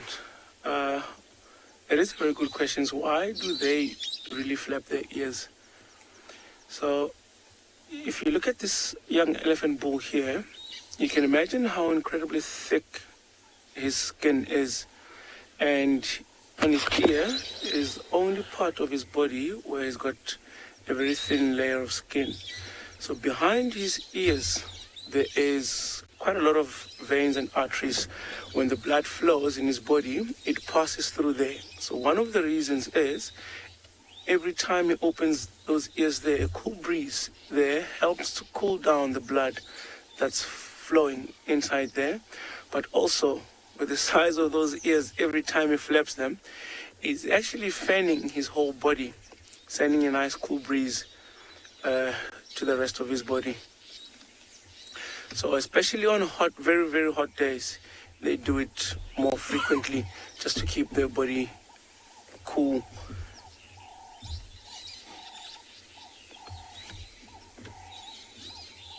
You can see he just looks a little bit uncertain. Young bulls trying to portray dominance or show us that he's a bit bigger. See, look at now, if you can see where he's eating there, if you look at the grass, when he uproots the grass or the plants there, the first work that he gives them on his body is just to clean off the soil, off the roots. And if you look carefully, you'll see he bites off the roots of the grass, and you'll see it drop to the ground.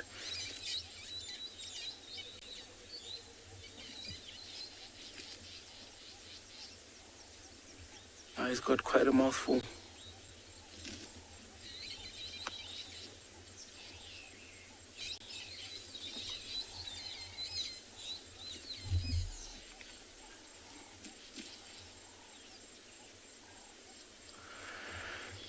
So John, why do elephants have so much extra skin?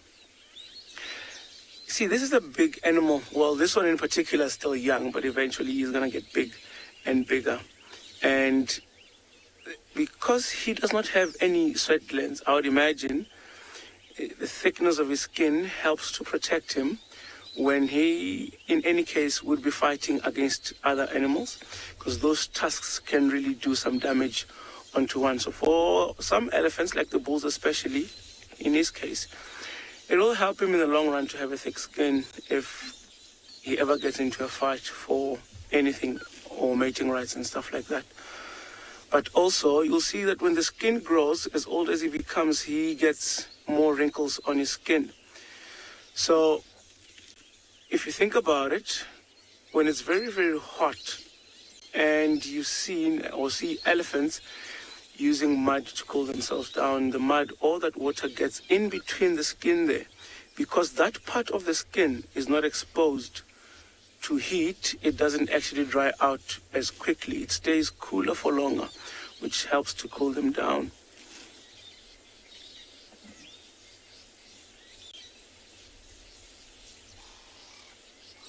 I'm surprised why he hasn't moved off to join the rest of the herd, which was moving somewhere in front of him. Maybe he's just enjoying the grass that he's feeding on there. At this point, we've had plenty of rain, so there's a lot of grass around.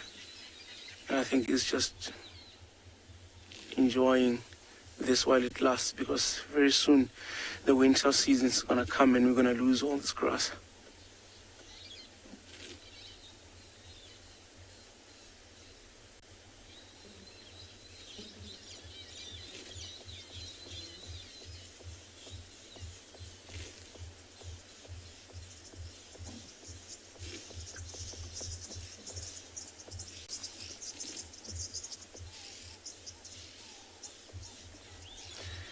Look at that. Looks like he's got an itch behind the ear.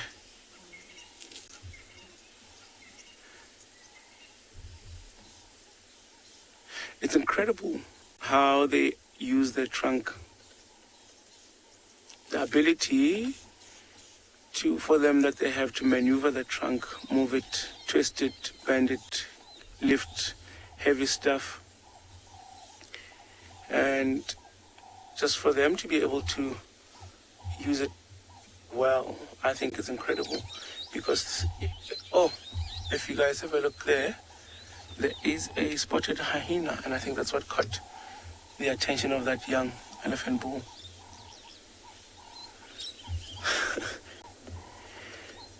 It's quite early, but I think with this weather and the temperature being cool, these hyenas are on the move early.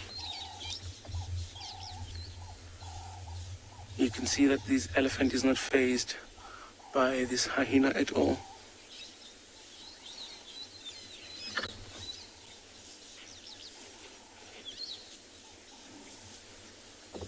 All right, so I think we're going to carry on with the leopard search, and we will send you guys to the pride lands with some butterflies in the pride lands.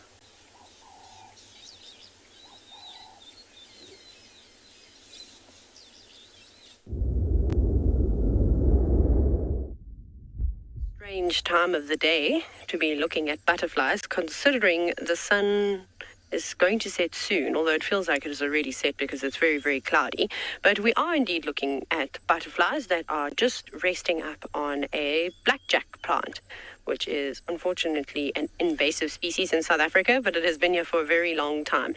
If you don't know about blackjack, or perhaps you've never had to pull the seeds from your socks, which is a bit of a nightmare. I shall demonstrate very quickly for you. I won't demonstrate on socks, but I'll show you, and then we'll go back to the butterflies. So they are very well designed to stick to things. So in terms of successfully spreading, I suppose, and seed dispersal, this is probably one of the best plants. This and carrot seed grass have really, really got it down. But anyways, the British soldiers that came to fight in the Anglo-Boer War years ago, I think it was 1899 or so, they actually brought this blackjack plant in with the horse fodder to feed their horses and things like that, all the way from South America. But anyways, now I couldn't understand why these butterflies were all seated in the same spot, And I thought, oh, maybe they're feeding, but it's not quite cool. And we know that insects are heavily dependent on temperature to be active. So I think from not being able to see their proboscis moving around,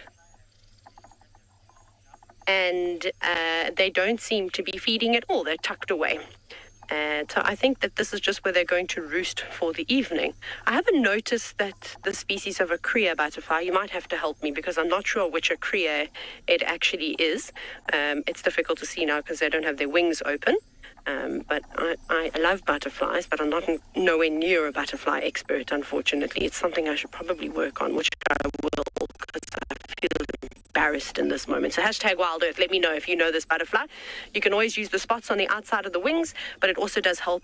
Maybe one will open up their wings, but they don't have very many markings. Tiny little sort of yellowy orange dots along the border of their wings at the bottom, and then they've got on either side of the top and black spot. So I don't know, maybe a dancing Krea, something along those lines, but I really haven't got a clue. So I'm actually just busking at the moment. So let me know, and hopefully we can figure this out. So tomorrow morning, I'm sure that they will flutter about, as there are quite a few different species of flowers around, which they can get lots and lots of nectar, high energy fuel that they'll use to go about their days. Because we know that, unfortunately, butterflies at the adult stage, they don't get to feed. They're really just feeding on sugary substances to keep them going. And I'm sure that these butterflies will be near the end of their lifespan, too.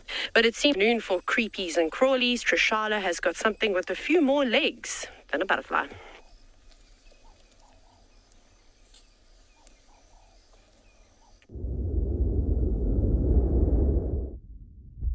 I have an 8-legged friend here. Can you see it? The big reveal. There she is, and she would love if one of Taylor's butterflies managed to get caught in her web, but because of the scales on their wings, they can make some lucky escapes. Unfortunately, the host of other insects that she's got in her web now is not so fortunate. This is a banded legged golden orb web spider. Well, you would just commonly know it as a golden orb web spider. And she's sitting in the center of her web. There's a male on the periphery, as usual, waiting to mate with her. Much smaller, as you can see. There have been some crazy anecdotal evidence of golden orb web spiders, particular, so the genus is Nephila. She is Nephila senegalensis. But that Nephila genus, they've just had some crazy stories from one in Australia. I can't remember the exact species, but Nephila genus as well. One in Australia taking a 1/2-meter snake. Yes. And there were some other ones that I can't quite remember, but that one stuck in my head. Can you imagine that? Unbelievable. And that's because they can get quite large. Just that cephalothorax and that carapace that you're seeing there can get up to about 5 centimeters. This one is not that big, but just that's without legs, can get that large. That is amazing. They've also been known to catch birds in their webs, small birds, and consume them.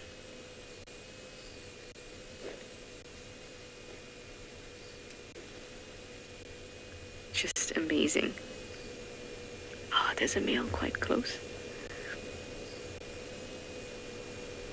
You're probably wondering why on earth the male is so small and the female is so large.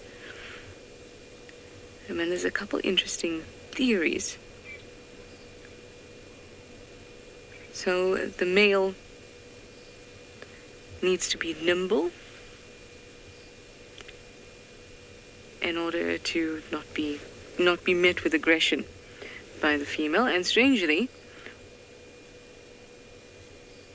a female cannibalizing and eating the male is not very common in this species, but you know, with spiders it can happen, and it can happen with them too, but it's not as common as with the other species. So the male has got to be very nimble and able to move around easily without having that threat of cannibalism. And they have some great behaviors to make sure that they don't. They approach the female from the back. They retreat, or they'll stay very still if there is some aggression. So they have some good tactics to deal with her.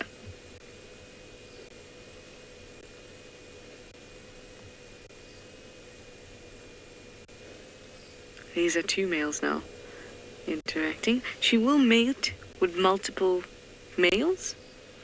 And with spider mating, males use a type of mating plug. And that prevents her from, or it kind of is a bit of a security to make sure that even if somebody else mates with her, my plug is already in there. But that brings us to the next part. So we've dealt with why they're so small. Why is she so big? One of the theories is that she's so big as a result of that mating plug. So the larger she is, the less effective that mating plug is, which means that she can mate with multiple individuals.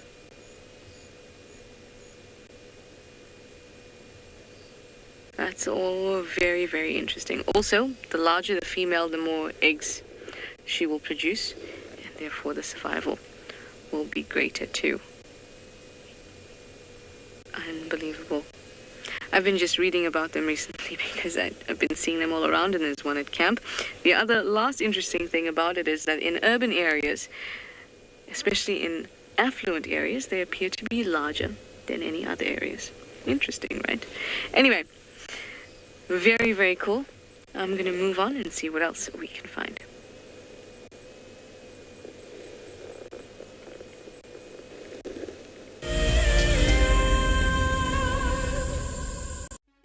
For all of you WildEarth explorers who bought plaques, today is the day that you will make your very first safari on our vehicle. Because we are quite remote here in the bush, they have taken some time to arrive, but I am happy to say they are here and they look great. Marcel has spent the day attaching them. Let's take a look. Before we mount these nameplates, we just give a light dusting of green paint. This is to better match them to the color of the vehicles and also to decrease the reflectivity of the metal and thereby staying sensitive towards the animals. Bumbo crew, hopefully, Dan Black, Liesel Apgar and Alicia George. Well, it's time for me to get ready to take you all on a safari. Let's go.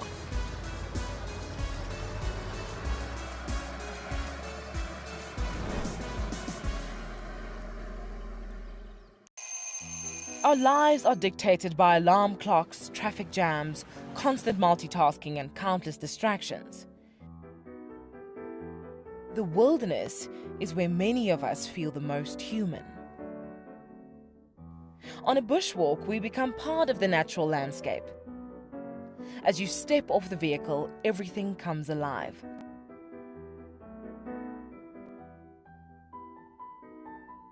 As with any risky experience, walking amongst these animals inspires awe and appreciation.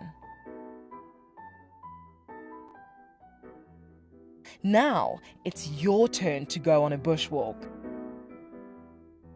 Join us from Pride Lands as we slow down our thoughts, put aside our distractions, and reconnect with a place that first taught us how to be human.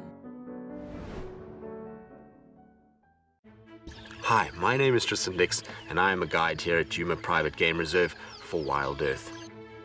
We love connecting you to the African bush, and we always look forward to all of your questions. If you want to ask a question on WildEarth, you'll need to register on the website.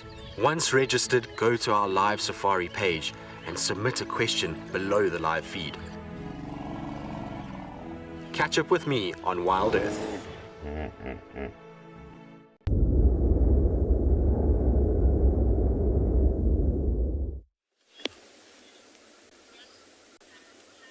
Hello everybody and welcome to Chitwa. Well, we haven't tracked her down ourselves, but others have found a Sabi, a female leopard who is, well there we go, now she's flat. But in the tree above us is a tree climbing Impala that was precariously put there by Sabi. I'm only joking, everybody. Impalas are not able to climb. It's not in their ecology. But leopards, on the other hand, have evolved their ability to tree kills. And that is because, obviously, they are predators and they catch impala. So that is the interspecific competition. As the prey animal gets more adapted to defending itself, so the leopard has gotten more sneaky, more cunning, and more able to catch them. And then due to the interspecific competition with other predators, such as hyena and lion, leopards have evolved the unique ability to take food up the tree. I'm going to move back because she's going to go up the tree now. Oh, maybe not right now. She's thinking about it. You saw that intention. Let me go back a moment, because you saw the intention, everybody. These animals' intention is always very profound. Unfortunately, we've chosen a day to have our roof on, so I think maybe you'll be able to get the leopard from there, and the hyena on our left-hand side is sitting watching. But we might even have to reverse further back if she goes up the tree. But the ability of them to avoid predation by hoisting their prey. She feels like she wants to do it, but I think her body just said, oh, hang on, maybe I'm still a little bit too full. Intention is everything.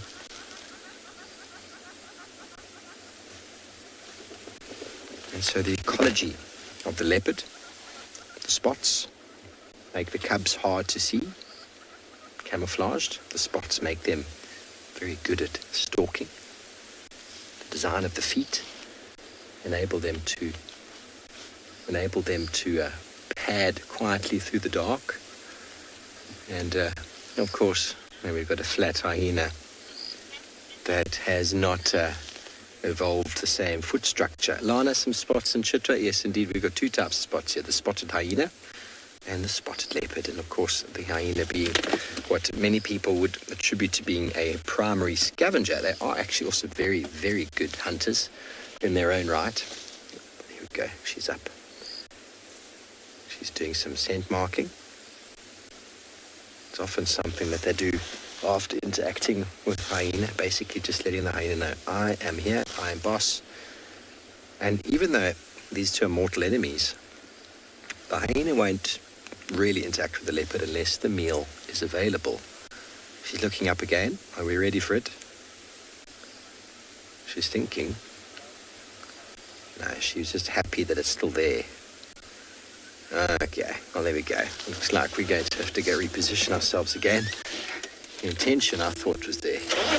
Apologies for that. Sometimes we get it right, sometimes we don't. It's a magnificent marula tree.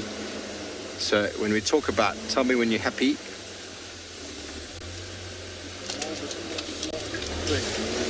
Sometimes we obviously have to talk about how these animals survive in their environment. Now, we've spoken a little bit about the hyena.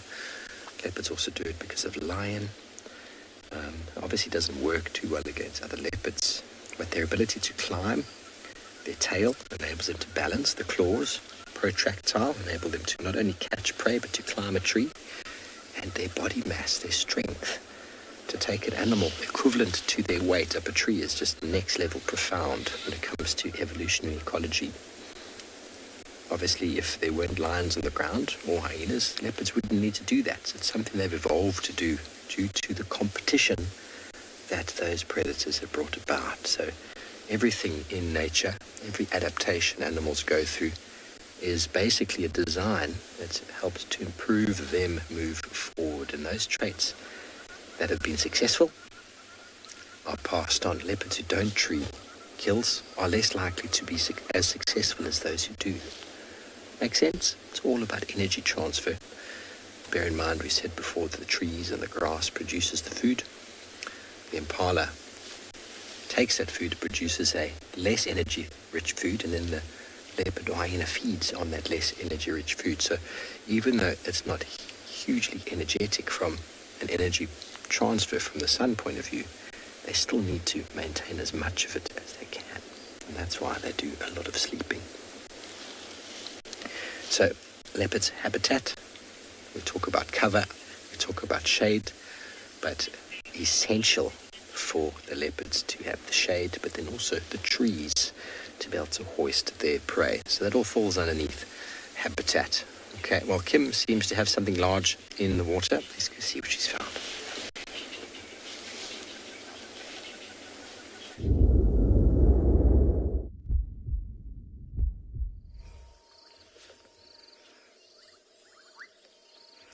Welcome back. So we've left those other two elephants a little bit reluctantly from my side, but luckily I managed to find another one. And it's doing my favorite thing that elephants do, and that's, ooh, not that.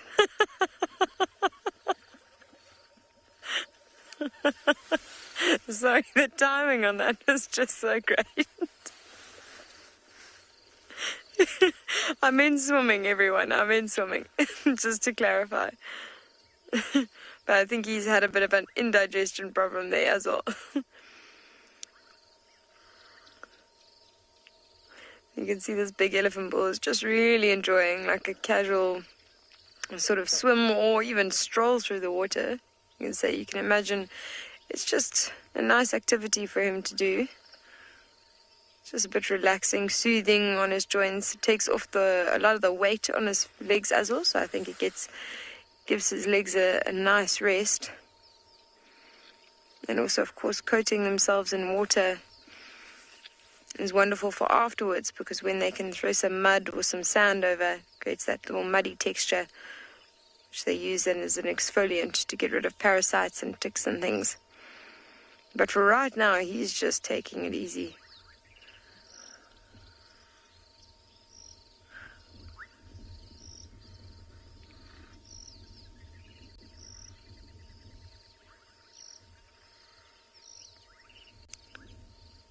Mac, I suppose, the most ways to look for if an animal's healthy is just look at the general condition of it. It's kind of like if a human is sick, you can see straight away that there's something wrong with him just based on the paleness, or you can actually just get a sense from their features that they're not well. And it's very much the same with animals. If an animal's not well, you'll start to see that it's lost weight. Its hip bones will start to stick out. Even its movements might be a little bit sluggish. It's generally the only ways we can actually see the health of an animal. They don't get too many health complaints as humans do. And even if they do, it's quite unusual to see sickly animals because they are targeted by predators pretty soon. I'm just blowing some bubbles now.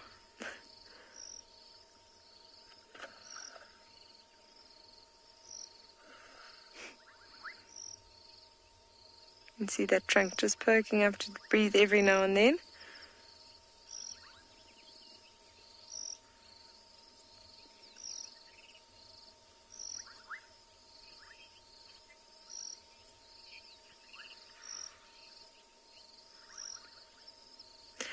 Sorry, FC, I didn't copy that name. Can you go again with that?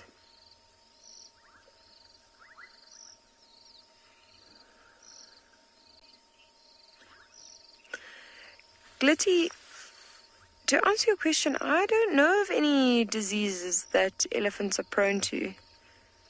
Oh, there's a hippo that's just yawning.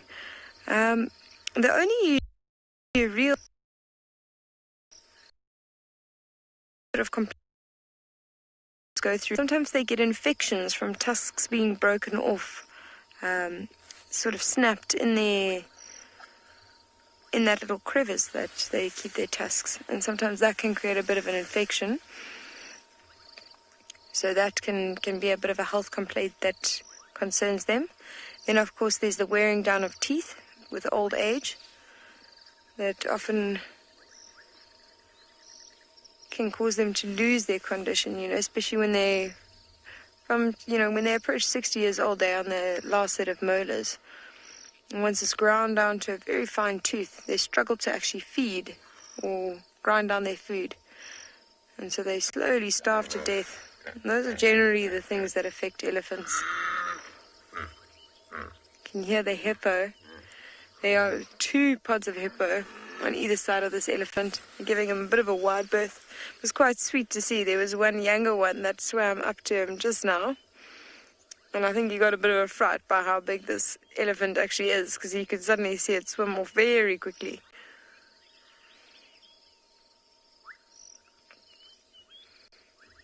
It's lovely, so you can also hear all those frogs in the background. Little bubbling casinos, and as I point them out, they stop calling. There we go.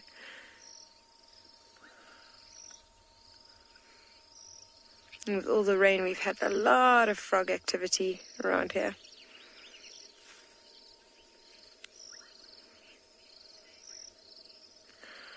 Oh, Lee, that is such a wonderful comment. Thank you so much. I completely agree. I think it's a beautiful thing to sit and appreciate. I think it's quite an unusual thing also for animals to just do something. Oh, there's a hippo approaching the elephant. Just watch on the left. It's just gone underwater. The elephant's actually moving off now. You can see that second ripple that's being caused by that hippo. It might pop up just now.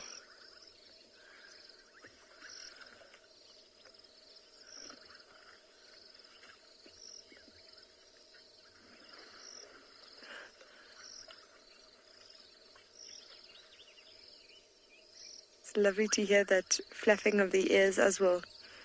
When we track elephants on foot, that's something that we listen out for, the flapping of the ears, the dropping of the dung, breaking branches. Oh, there we go, look at that. You can see the hippo popping up. This elephant gonna completely submerge himself now. Watch this. Oh my word.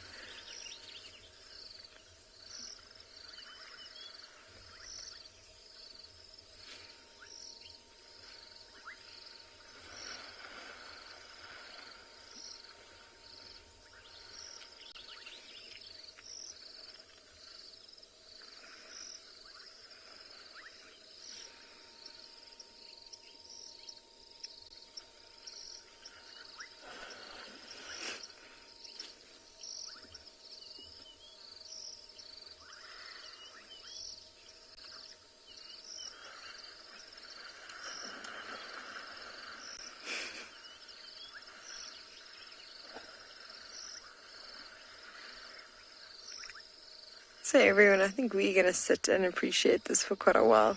It's my absolute favorite thing to sit and watch, and he's having a jolly good time. I don't think he's going to be in here for too much longer. He's probably going to get out of the water now that he's done what he came to do. Covered himself in water and might throw some sand over himself just now. But in the meantime, we're going to send you back over to Steve, who's managed to stay with his leopard.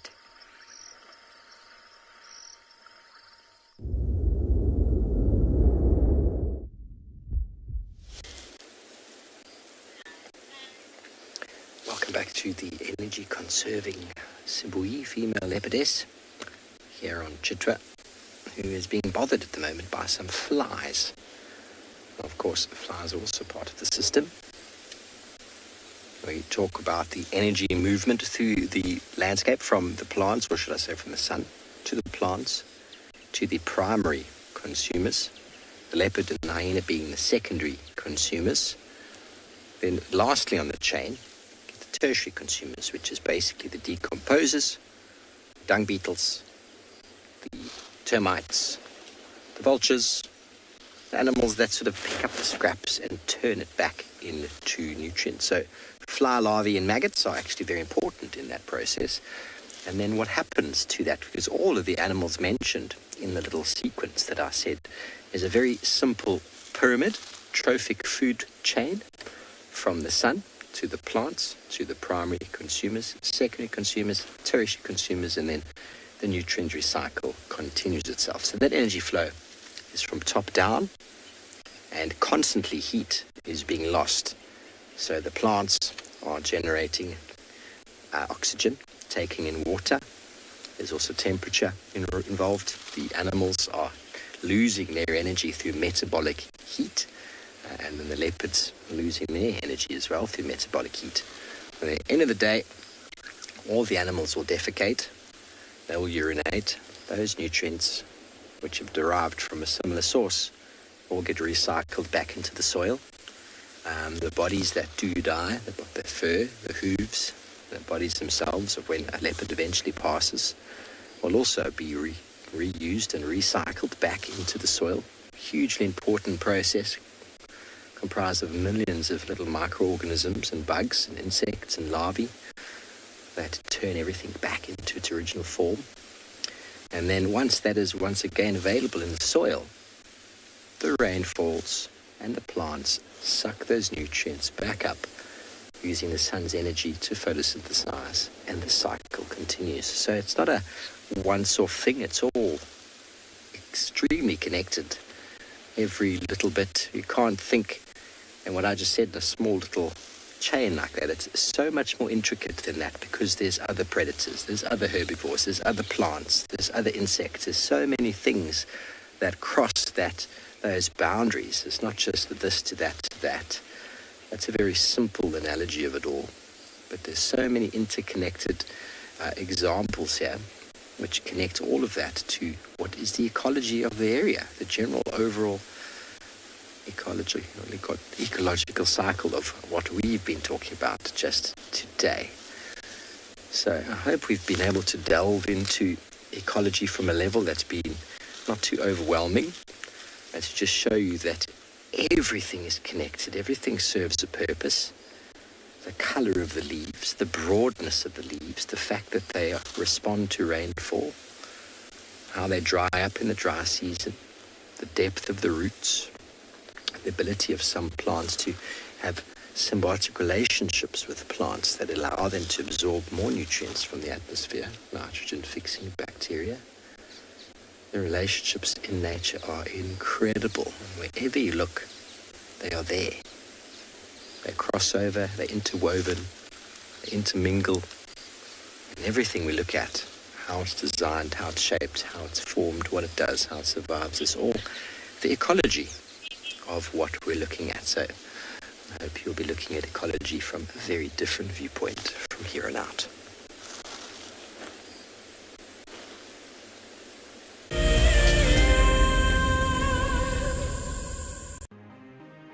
It's the month of March, and WildEarth is offering you the chance to win a brand new prize. Sign up to be a WildEarth explorer, and you could win a 5-day eco-training ranger experience for 2. Eco-training is the pioneer and leader in safari guide and wildlife training in Africa. The lucky winners can look forward to approaching dangerous game on foot, tracking and 4x4 driving, learning about animal behavior, and even spending one night sleeping out under a blanket of stars. In addition, you will also get the exclusive opportunity to join the WildEarth team on the broadcasting vehicle. Sign up to be an explorer now, and it could be you that wins this life-changing experience. Terms and conditions apply.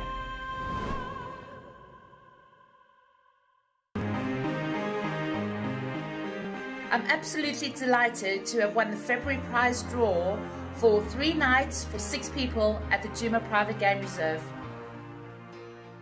I absolutely love everything WildEarth has to offer. I find the guides extremely knowledgeable and will go above and beyond to ensure a great safari experience.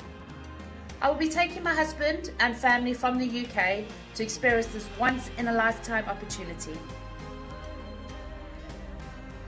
One of the main reasons I joined the WildEarth Explorer program was for the fireside chats and also to win an incredible prize, which I am so fortunate to win and incredibly happy.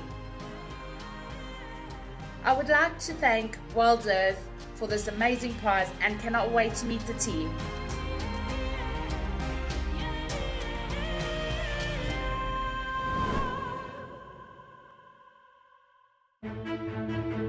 I'm Nikki here at andBeyond Ngala in South Africa. I love getting questions from viewers about all the small things within the environment and how it all is integrated with one another. If you want to ask me any questions, please simply register with the WildEarth website, head across to the live safari page and then post your questions there. I'm looking forward to chatting to you on my next WildEarth drive.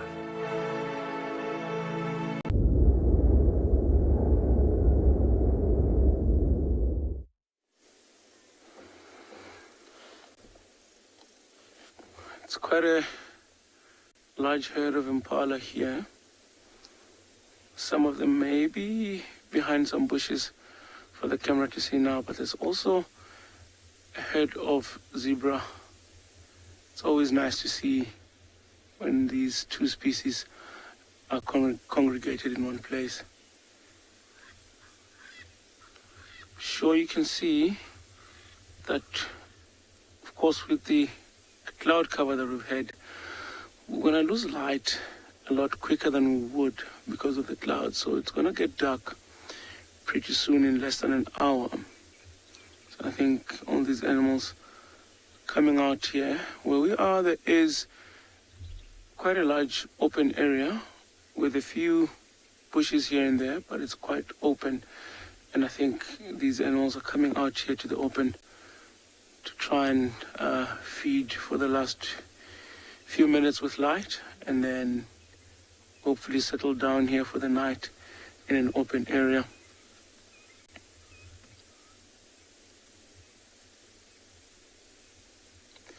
You can see, if you look carefully at the impala, after every bite, they will often lift up their heads just to look around because there are a lot of predators. Luca, are zebras social animals? I believe that's your question. Zebras are very social. They themselves have a very interesting social structure, and quite often we would find them amongst wildebeest, impala, kudu, giraffe, and I think one of the reasons behind that would be the more animals that there are amongst, the better it is, the more eyes and ears there are there to listen. In fact, what I've seen in one of the dams is that one of the hot afternoons, when in a situation like this we had zebra and impala, and the zebras wanted to go for a drink. It helped because the impalas were there, they wait and let the impalas go first for a drink. And when all the impalas come back safely, then they know that there isn't any other predator. So it also helps to socialize and congregate amongst each other. You can see, if you look at those impalas there, and the herd, the direction that they're looking in, a francolin startled that side. And I think there is a vehicle driving past that scared the francolin. But when they hear that sound, it's always wise for them to actually turn around and have a look at what's scaring that francolin.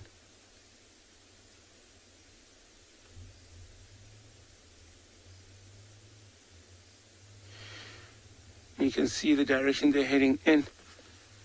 Also, the zebras are starting to come up that way.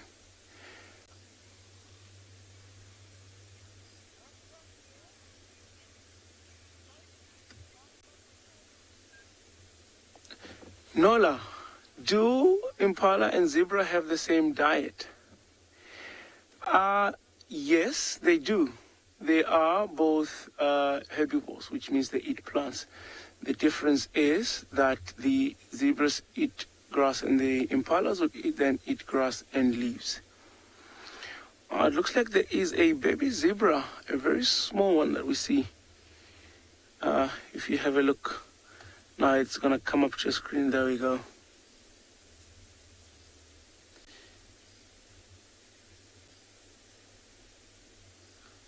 Very tiny. Oh, and the other one, zebra, rolling down in the dust.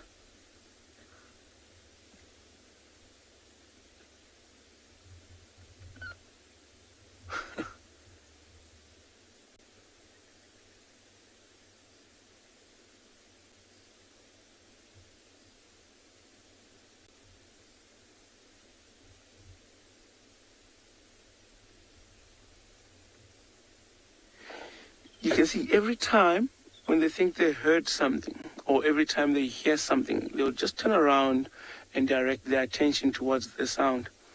And if it's nothing, then they carry on.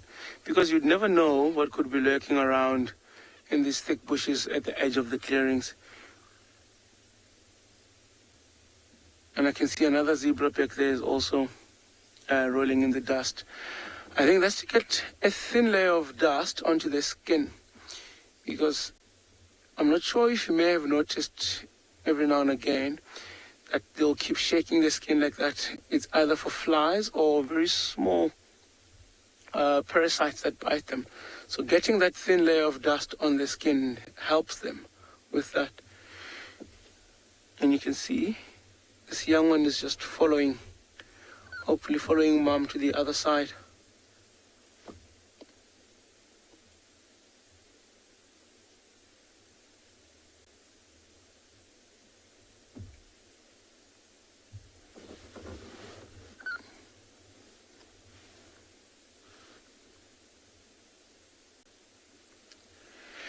You know what amazes me with these animals? Even though they live out here, somehow they manage to keep that mane perfectly trimmed up there. You know, you'd think as a wild animal, the mane would overgrow or something like that. But if you look at them, it actually looks nice.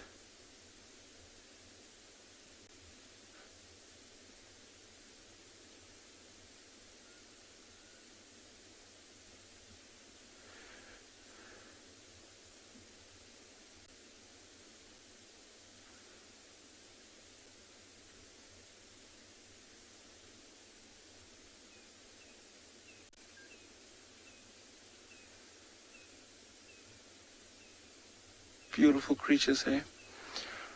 All right, I think we're going to carry on with our plan. We're going to leave these zebras here. I think they're also wanting to settle in that open area for the night.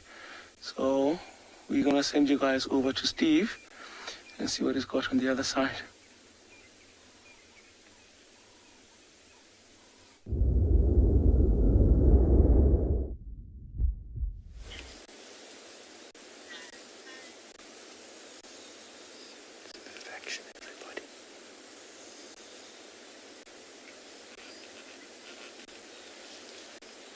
Hyena is walking right by her. What about the pole? See, so the competition between them is always there. But the hyenas wouldn't try and challenge her just for her. If they did get brazen enough to get too close to her, she could just jump up the tree. But she also comes with a lot of teeth and claws. If she had food on the ground, they'd run and steal it though. But leopards also do develop certain reputations. With hyena, I've seen big male leopards on the floor, not concerned at all with hyenas feeding or sitting nearby. Not at all concerned. So each leopard comes with its own smell, its own behavior, its own temperament. And well, we know how good hyenas or noses are at smelling. They would know, okay, I'm not going to bother this lady today. I'm going to just leave her be, or this gentleman. And also, going too close to her is just going to invoke her wrath. So she's looking again. Now, if she does get up this time, I'm going to reverse back quickly so that we can open up the shot. Fortunately, we do have the roof on. We made an ecological decision to protect ourselves against the rain, which was supposed to come at about 5. I'm going to go back.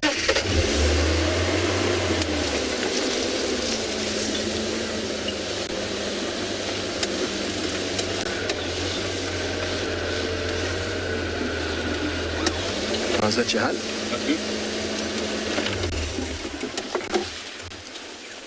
Sorry about the quick movements, but she was warning us that she's going to go.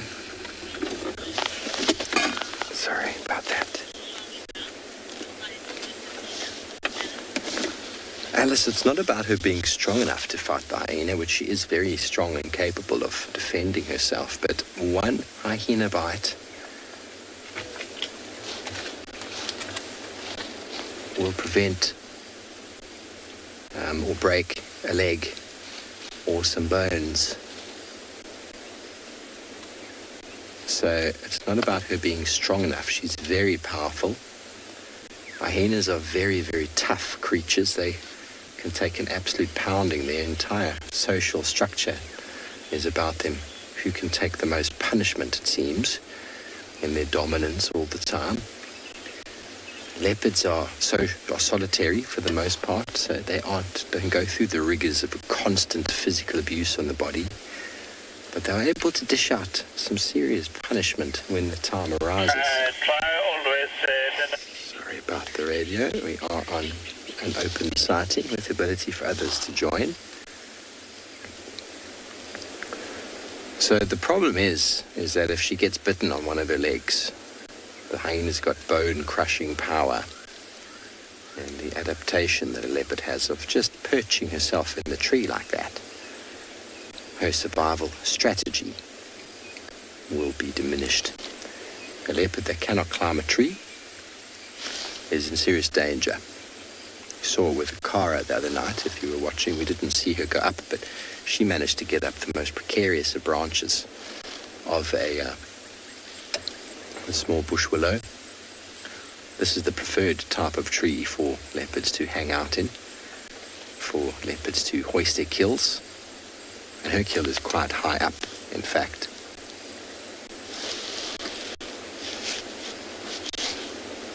We won't be able to get it from this angle, but thankfully she's stopping there. We will reposition ourselves shortly so as to be able to encompass both.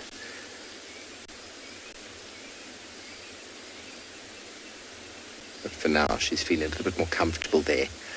With 2 hyenas on the scene, she obviously became more awake, more alert. And this is a time of night as well that lions could start moving around.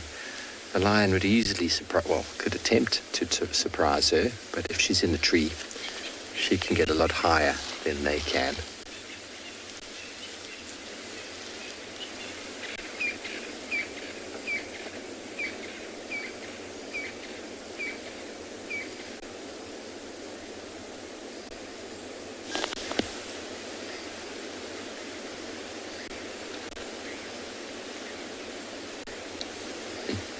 Quintessential Sabi sands picture.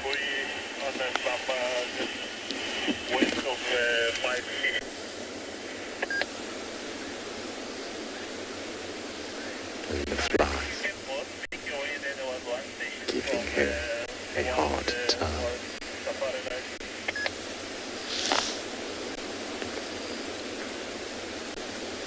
Just going to speak in the radio quickly.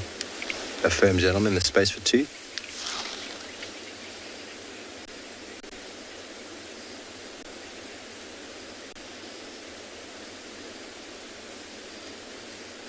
Now, of course, the flies are after the blood and the meat on her face, so her quest to get rid of them is one that takes a lot of effort.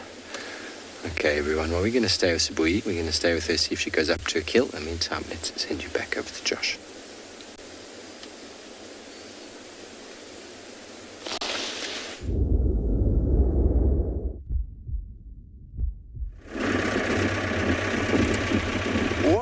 Welcome back to Tswalu. By the sounds of things, you've had some amazing sightings there with Steve and some very cool interactions. So always nice. we've unfortunately left our wild dogs. We had to make space for some others, and we've headed east back towards some of our watering holes, try and see what else we can find. As far as I know, the dogs are still sleeping, so I don't think we've missed too much, but as always in the bush, you do have to share. So we're heading towards one of our dams, try and see what else we can find, and hopefully, who knows what it could be. At the moment, temperatures have dropped quite a bit, which is very pleasant. Our vehicle doesn't have a roof, so we have been getting slightly cooked.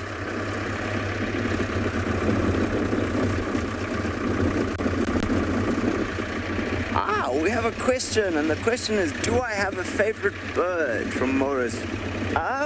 If I had to pick, I'd say it's one of two.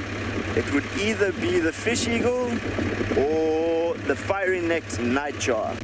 Between the two, I consider them two of the most amazing sounds in the African bushveld, so I don't know if I'd ever be able to pick the difference between that chanting call in the early morning or that sound that I've always loved sitting around a fire in the African bush.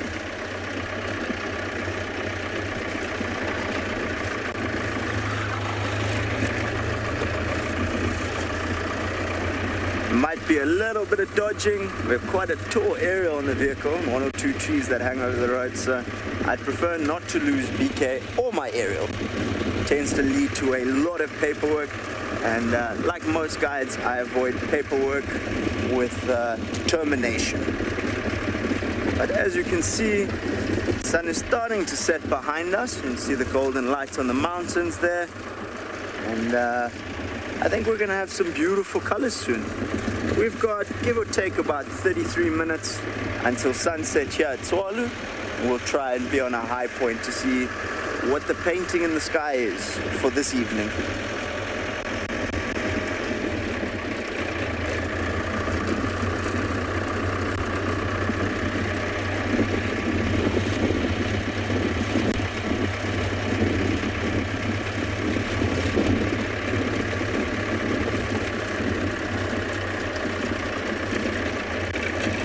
So what causes the sunset in Tswalu to be so red? A question from Trevor. And Trevor, there's a few answers as to why the colors in the sky occur, but a huge part of it is a very big word for a very small thing, and it's called hygroscopic nuclei. They are minute particles of dust in the air, which also causes condensation and rain clouds, but in this case it's a lot of the dust in the air that gives us those vivid colors.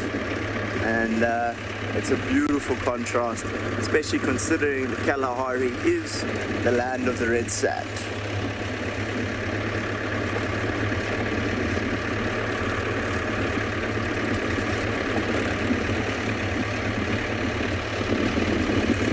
But I must admit there are spectacular sunsets here, and I think it's the vastness of the space that also helps. It definitely makes you feel small, and the colors here are ever changing. It truly is just an area with so many different contrasts.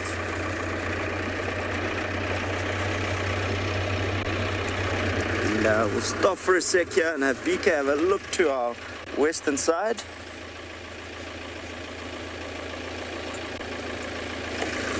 So I think if you take a look at that sky, we have got all the promise for what will hopefully be a rather spectacular canvas for a stunning sunset here at Tswalu. And we've just had a question in from Ian. Do I have a favorite insect? I have a favorite family of insects, and they are called jewel beetles. They come out in the most spectacular colors, as well as you get a particular dung beetle that is a dark emerald green, a very shiny emerald green. So I would have to stick between those two. I think insects are incredibly fascinating, and to pick specifics would be difficult. I mean, I know on the show that Trishana and them have shown you some of the beautiful praying mantises you get, But for me, I definitely say it's either going to be your emerald dung beetle in that metallic color or your jewel beetle family. They're little works of art. And taking a look at that sky, there's definitely someone out there with a skill like Picasso, because just look at it.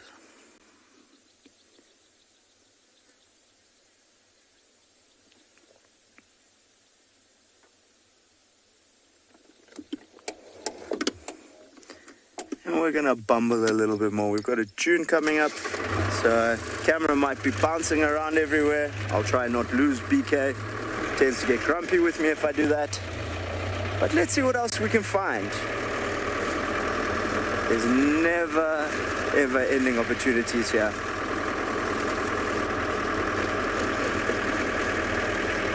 So we're gonna carry on our own little mission and see what we can find to share with you.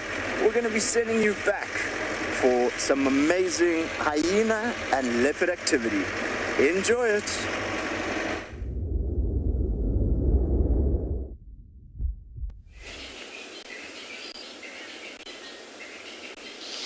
Welcome back to the stillness of Chitwa, where Sabi has climbed further up the tree. She's perched beautifully on that branch, nice and comfortable.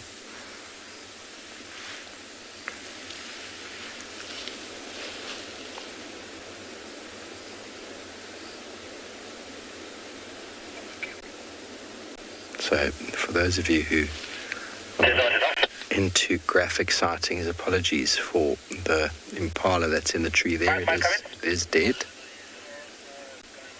It is dead, and sometimes it can be quite graphic. And this is the cycle of things.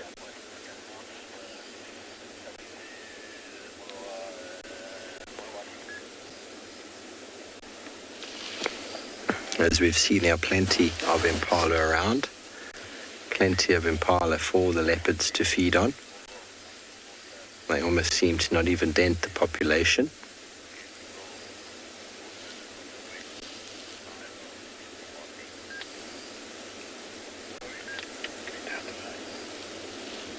Okay, the hyena is at the bottom of the tree, trying to pick up on some scraps.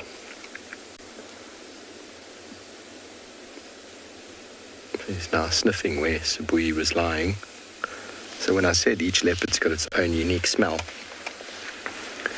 the hyenas do that all the time. Whenever they smell a leopard, they will go and smell where they'll be lying.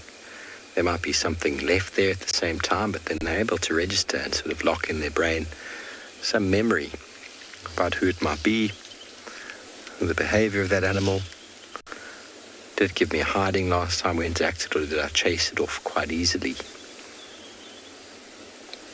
And those memories will be instilled in them for life.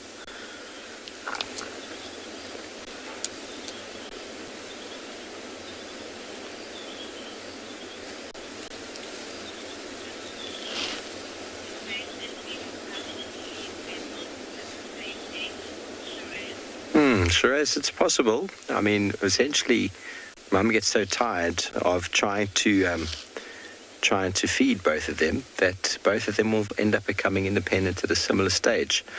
But both of them will still try follow her, will still try feed off of her kills, and she will tolerate it for a little bit.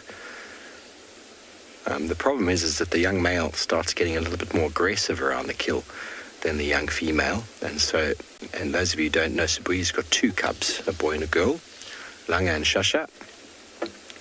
And so when the boy gets a bit too aggressive, Mum becomes more and more intolerant of it. But it will go on like that for some time. But eventually he becomes a bit bigger than her and actually dominates her and will steal her kills until some point. Well, she prevents him for a little bit, but he gets so used to having stolen from her or feeding off of her before that it's quite sort of in his nature. But I feel for his little sister, because he's probably going to steal from her a lot as well. Young males, until they eventually get ousted out of an area, will do everything they possibly can, opportunistically, to feed. We're going to go to IR in a moment, if you're ready for us there. as the light is starting to dip.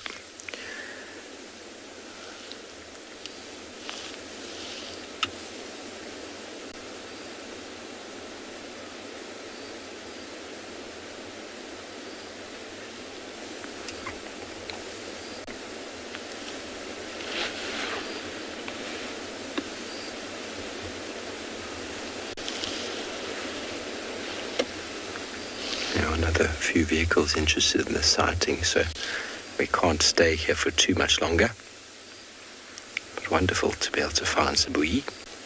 It's looking in very good condition. Far better than the Impala carcass.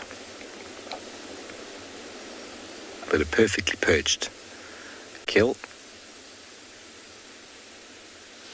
And I think if it's just her feeding, there will still be meat there tomorrow. It's hard to really say from this angle. But there's still 4 legs. Decent amount of meat.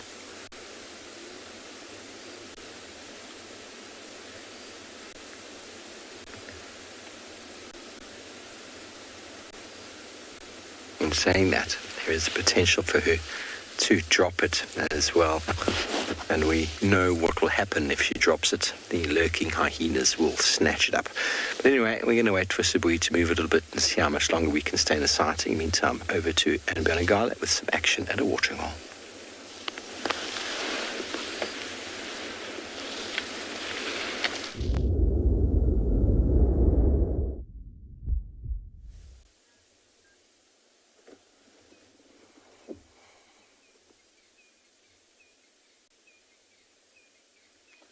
It's always nice in the evenings to just maybe drive past a dam.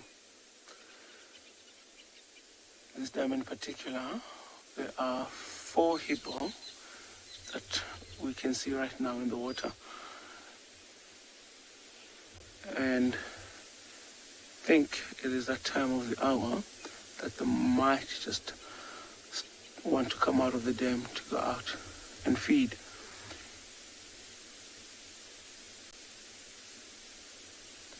All you can see now is just the eyes and the ears sticking out.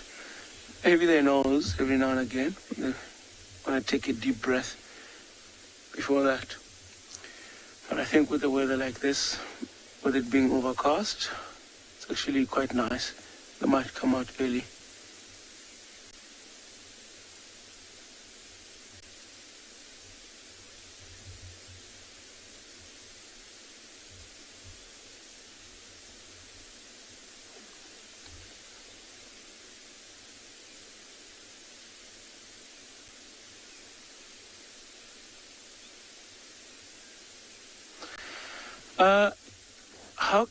How can we tell if a hippo is grumpy?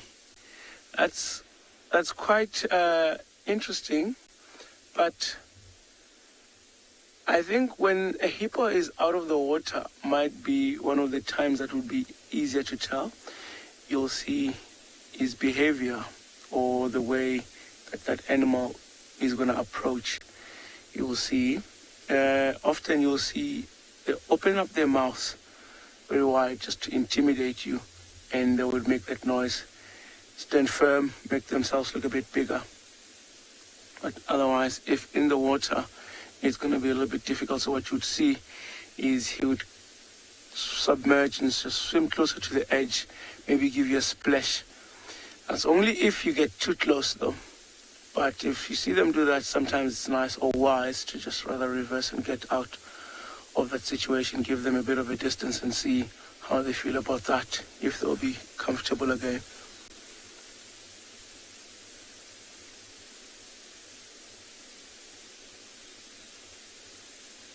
Well, and most of the time, they spend the entire day in the water and they only come out at night to feed. Depending on the season, they could easily cover 20 or 30 kilometers in distance, also depending on the availability of food. With now, we still have plenty of grass around, so there is no need for them to cover that much of a distance. But when it comes to winter and there isn't that much grass and they need to eat as much as they do, they have to move far. So we go out of this dam to go and feed, and then come back early in the morning before the sunrise, just to be back in the water. Now, a few years ago, there was quite a lot of hippo in this dam in particular. I think even over 13 or 14 hippos at one time. But with the drought that we've had for the past couple of years, we've seen less and less hippo in this dam every year. And I think other hippo may move to different dams, or where there is water that lasts a bit longer. And often you get to see that there's one hippo left until the rain comes. Or the one they just gave quite a huge yawn.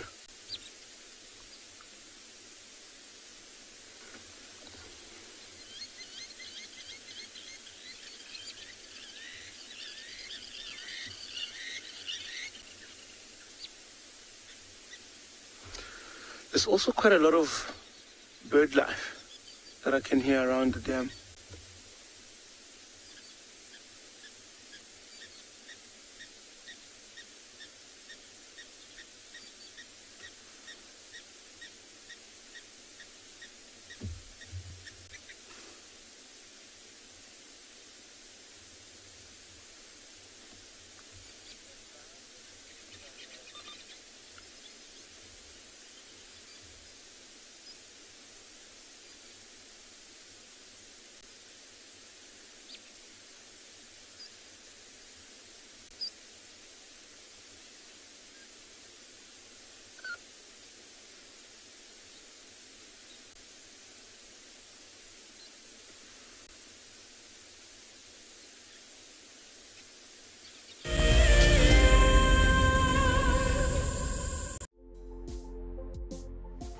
On the 27th of April, WildEarth will be turning 14 years old, and we wouldn't be here if it wasn't for all of you. And to celebrate, we will be finishing the beautiful book that we started last year that looks at the history so far. But we do need you to be part of it. Please submit your most memorable sighting, or what WildEarth means to you, or even just your name and a comment to be included inside the book.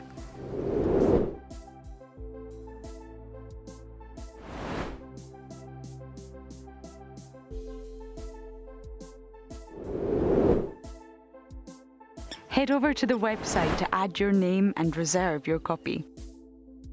We are offering a 20% discount on all books bought before the end of March. And a big thank you to all of you who have contributed to the book so far.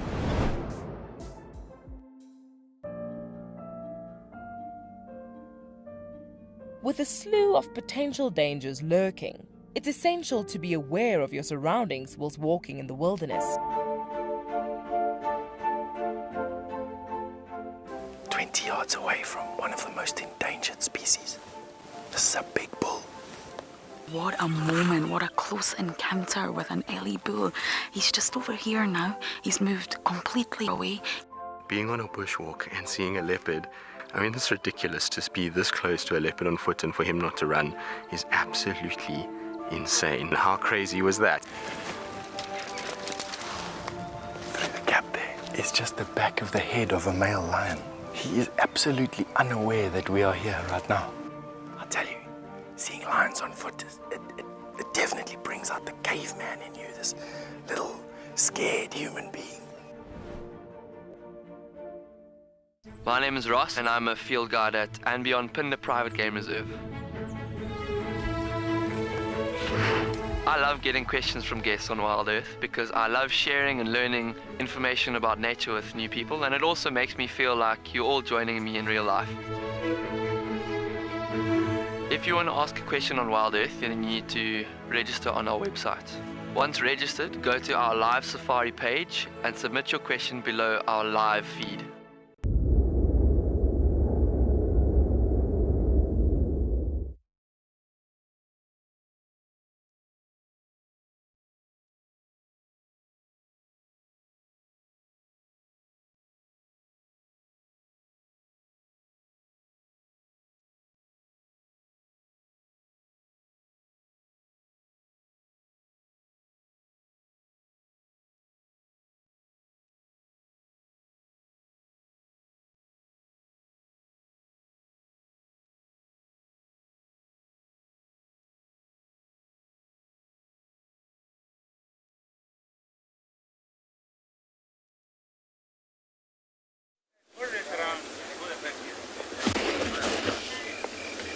back, everybody. Sorry about any technical issues. Well, the vehicle joined us in the sightings. You might see some lights. It's all part and parcel of the industry. She is taking it very easy in the tree. And we're going to say goodnight to Sabi as there are other vehicles on their way. And we've been here for a very long time, which has been quite a blessing. So thank you, Sabi, for being so accommodating. We're going to head on out.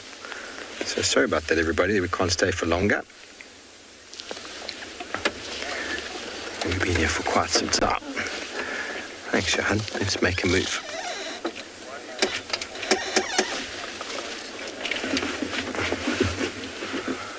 Okay, well, what a blessing to be able to see Sabi. I've only ever seen her on Djuma once. And then she spends a lot of time here on Chitwa, especially on the eastern side of Chitwa.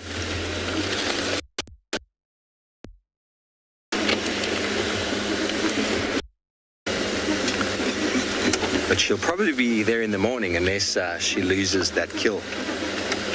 Unless her son comes along and eats it, or... The problem is the body of the Impala is quite sort of solid to a point, and then she eats a bit more, and then it starts getting quite flimsy.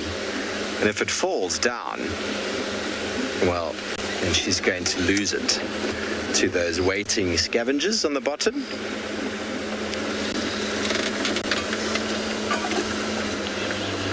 It's going to go this way. That car's coming from that side.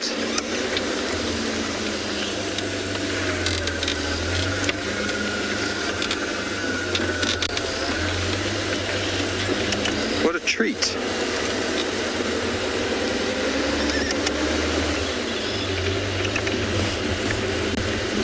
Your first time, Johan, seeing Sabi? Yeah.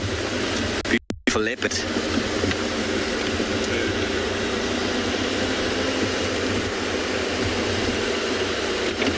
It feels like that rain we've been predicting is about to arrive. The temperature change has happened.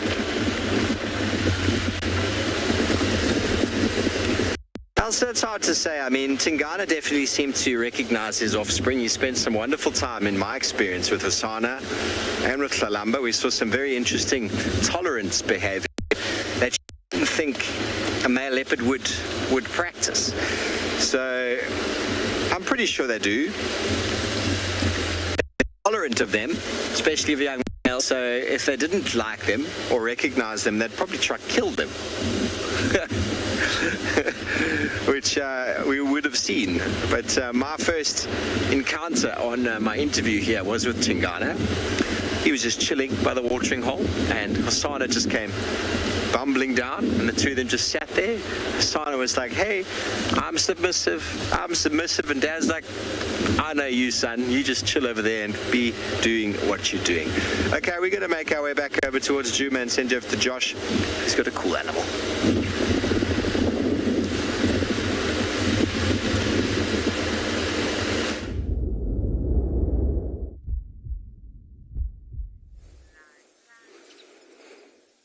Wow, learning about leopards and an interaction between parent and cub would definitely be something quite cool to witness, I think. So, a very cool story that I think animals are much smarter than we realize. So, you find us at the waterhole we were on our way to in the last golden light of the day, and we've stumbled across a lovely bull giraffe. Now, this morning I got a question about the patterns of giraffes and do they help with their survival? And I said I wasn't sure. It could potentially help with insects. I know it did help with identifying the different species of giraffe. And after chatting to a few of the other guides, as well as one or two of our conservation managers, we couldn't find anything that said specifically that the pattern helped with their survival. Their size is such a big giveaway. I mean, you're talking about an animal that is 6 meters tall. So to answer that question from this morning that I said I'd get back to you all on, that's the end result. As you can see, this gentleman is most definitely not fazed by us. and is rather deciding that dinner is most important. Got a lovely dark pattern there.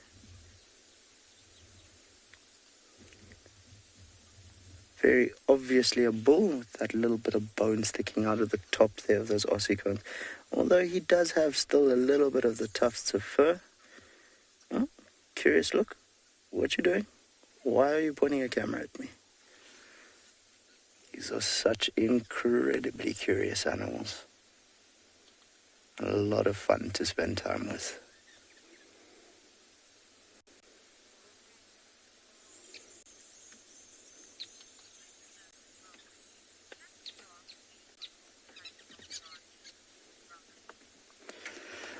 So, can giraffes feed on all types of branches? Asks Broccoli.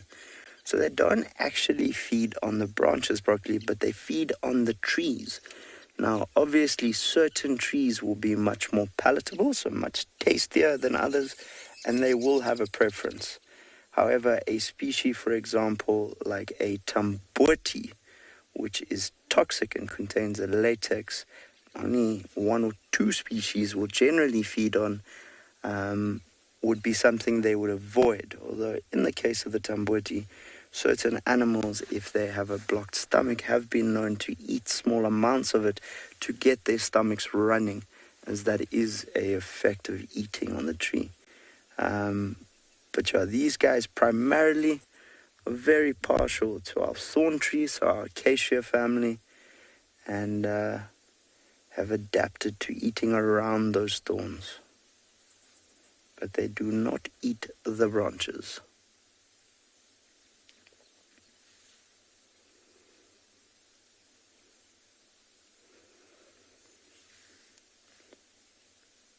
For some reason, I very much feel like it's not us he's staring at, so I do wonder what has caught his attention here around us.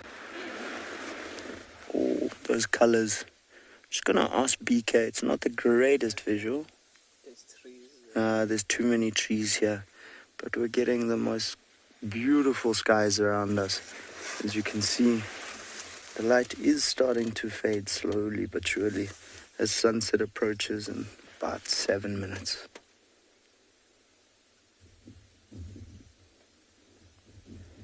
But as Mondays go, can't really complain if you get to spend it with a giraffe and wild dogs and learning about the interactions of leopards. So, I certainly am not complaining.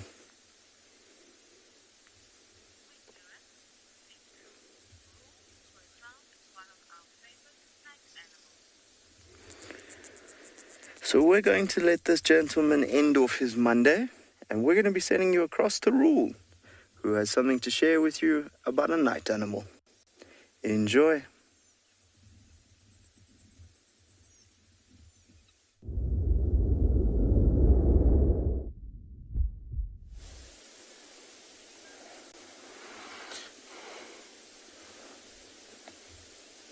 One of the beauties of nature after dark.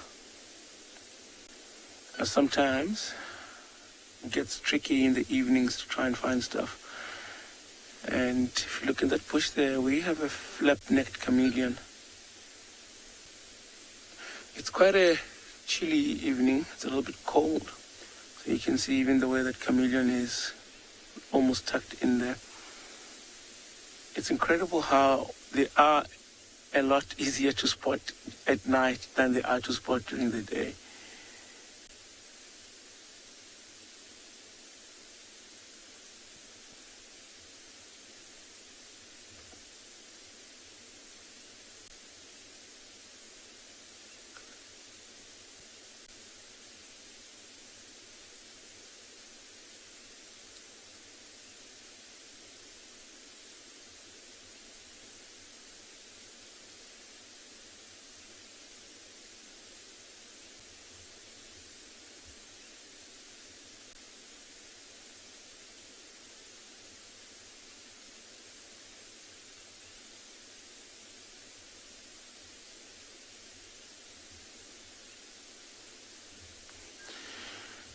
So Tom, I I believe you're asking if it always has its tail curled up like that. In most of the times that I've seen chameleons, yes, especially when they have settled in for the night and not doing anything in particular. But if that chameleon was on the move, he wouldn't have his tail curled up like that. Sometimes have it straight up or just have it curved backwards there. So in most of the times when they are on a branch and roosting or just at night, you would see them with a tail curled up like that. It's one of the ways that we can actually see that this chameleon is resting after a long afternoon.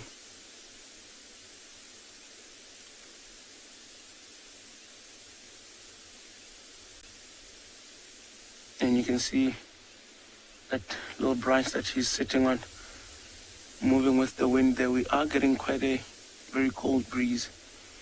We are currently on the southern bank of that big Timbawati River, and in one of the thickets here, we just spotted him along the way. I think it's gonna be there for the rest of the night. I keep hearing sounds of animals walking behind him, maybe in a distance. Maybe when we drive out, we might see what it could be.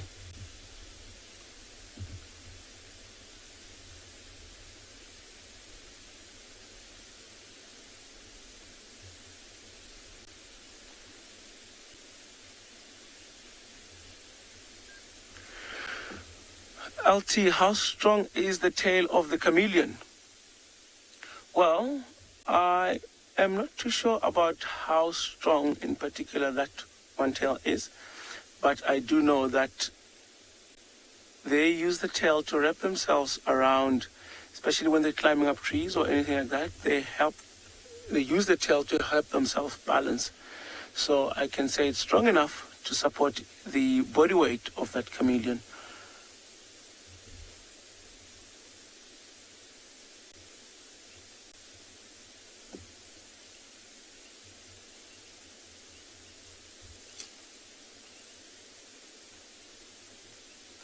I can hear some branches breaking. I think it could be elephants moving through the bush as well. Right, I think let's leave this chameleon. We're gonna carry on our plan now because it has just gone dark, and now leopards are nocturnal. We've been looking for a leopard the whole afternoon. So what we're gonna do now, we're gonna get into the Timbawati River. And we're going to keep driving in there and see if we'll be able to have any luck. So we'll drive inside the Timbawati riverbed for quite some time. And if we don't see anything in there, we'll drive off, try the southern bank of the Timbawati and see if we might have anything on that side. Because it's quite thick, I believe that we might have any luck.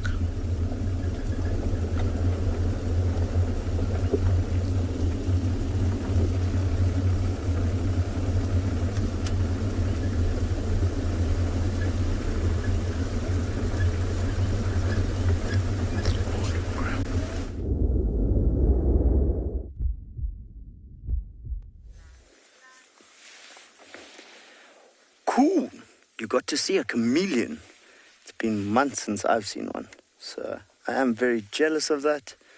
And sounds like Rule is off in search of that elusive rosetted cat. We're sitting here. We weren't able to make it to high ground in time with our giraffe and that. So we decided we'd just sit and have a look at the spectacular sky. So the sun is setting here. And another day comes to an end, so it's that time of the shift change.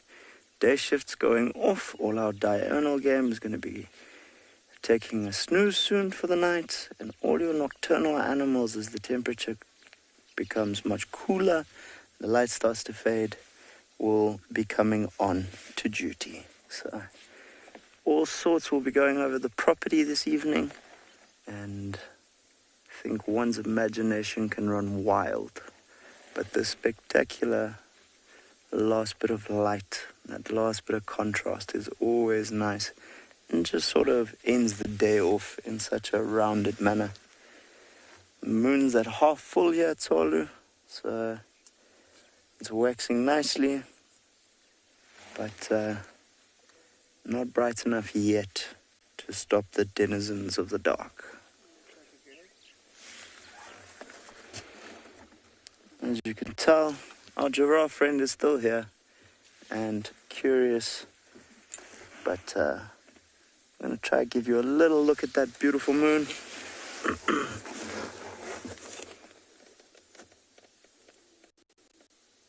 Amazing how clear it is. Can't speak for everyone, but I did wonder as a child, was there really a man on the moon? But there is a spectacular image of something that man once walked on.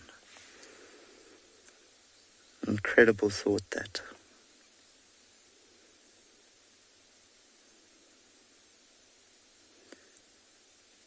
And that is a very long way away from us. And yet its light is still felt.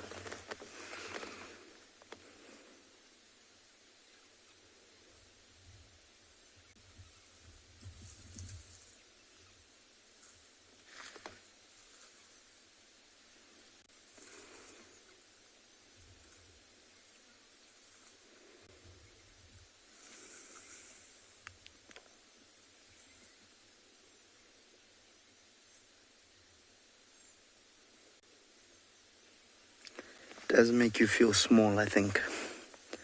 That and the stars, for sure.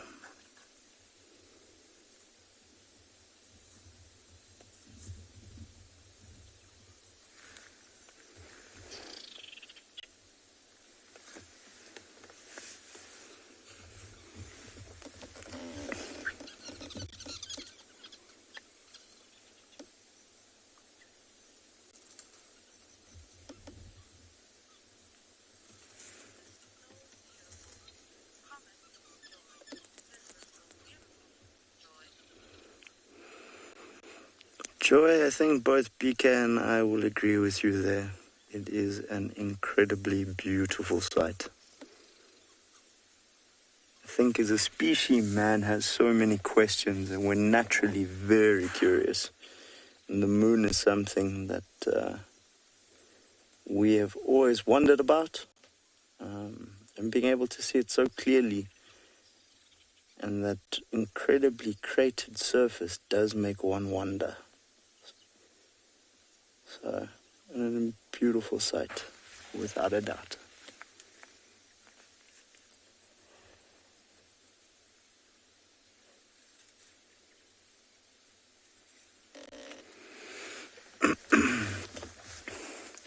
Don't know about everybody else, but I may be trying to count how many craters I can see.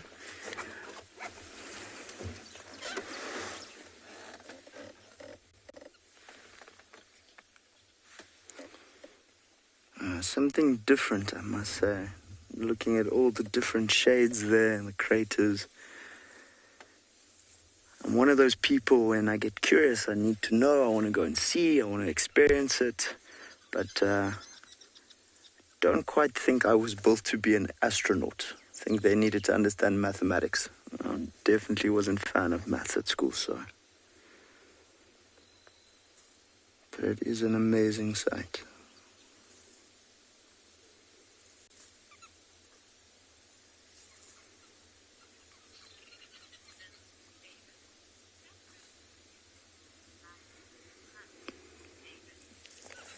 So we've had a very cool question from David. And the question was, do the predators use the moon's light? And the answer is no.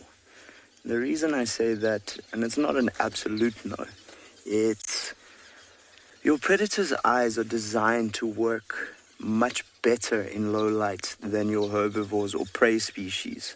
And as the moon waxes and becomes that much brighter, then they lose that advantage of being able to see so much better than their prey. So around the full moon, very few predators will hunt at night. because there isn't a huge difference. So they almost lose that advantage. So it's not to say that they don't hunt at all, but it's definitely they don't have that extra card in their pocket, if you like. So the brighter the moon, the less likely, and they might as well hunt during the day.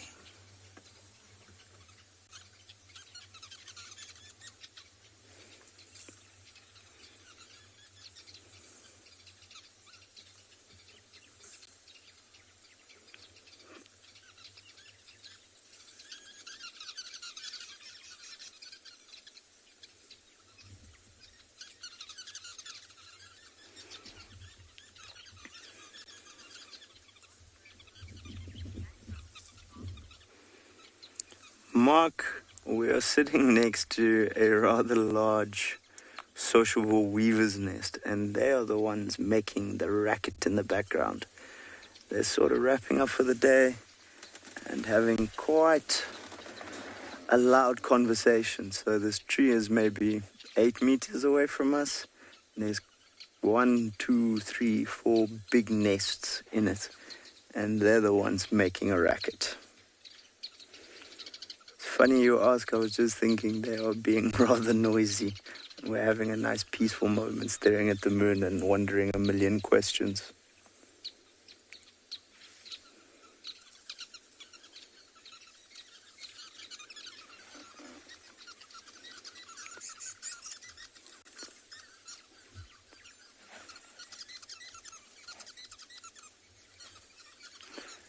So we're going to leave the moon and just show you this tree next to us here and the culprits making the racket. I must admit, I definitely got lost in the moment there just staring at the moon. And that was quite an experience. So sure, for those who've watched with us before here at Tswalu, you'll recognize this massive sociable weaver's nest.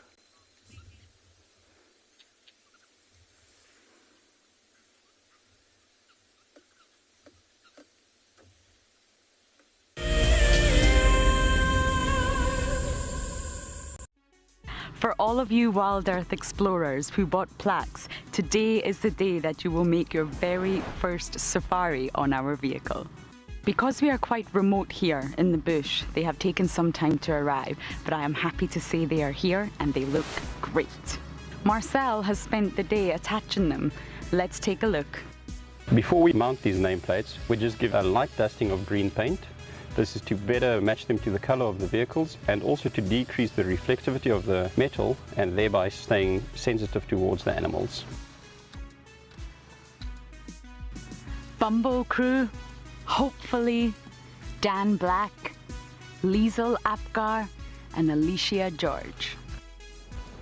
Well, it's time for me to get ready to take you all on a safari. Let's go.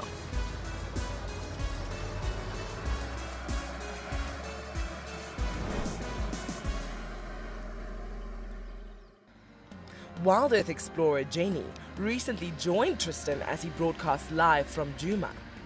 Awesome to kind of have a guest on board. I'm looking forward to this. This is Jenny. Hi everyone. And Jenny is the first of our Ticket to Dream holders. If you want to go on safari with a WildEarth guide whilst honing your bush knowledge and of course featuring in one of our shows, then head over to our website. Literally being with Tristan on the vehicle today has been incredible. It has truly been a dream come true. Sign up to be a WildEarth explorer and you could be making your first ever on-screen appearance. I would highly recommend being a part of the Explorer program and being able to be a part of an interactive live drive.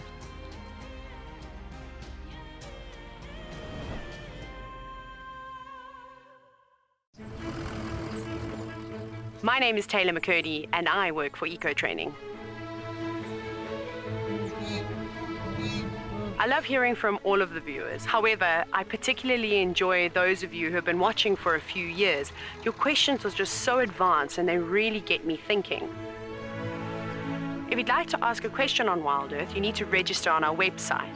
Once you've done that, head to the live safari page and submit your questions below the live feed.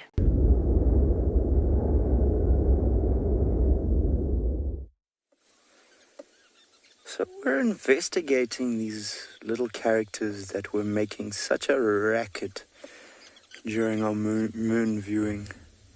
And we've got quite a nice sociable weaver's nest here. Now, as you can see, there's not a lot of activity on the outside of the nest because it is dark and they've decided to call it a day. But it's like they're having a last conference call just to wrap up the Monday. But quite a large nest. This one I would estimate is definitely over 150, 200 kilos. So it's quite a heavy nest. And underneath it, there's an even bigger sprawling one, which is quite cool. But nature's engineering will always fascinate me. So that one hangs quite low and goes all the way along that branch. And it's them we can hear chittering in the background. So we're just going to have a little quiet moment and see what else we can hear as well as them.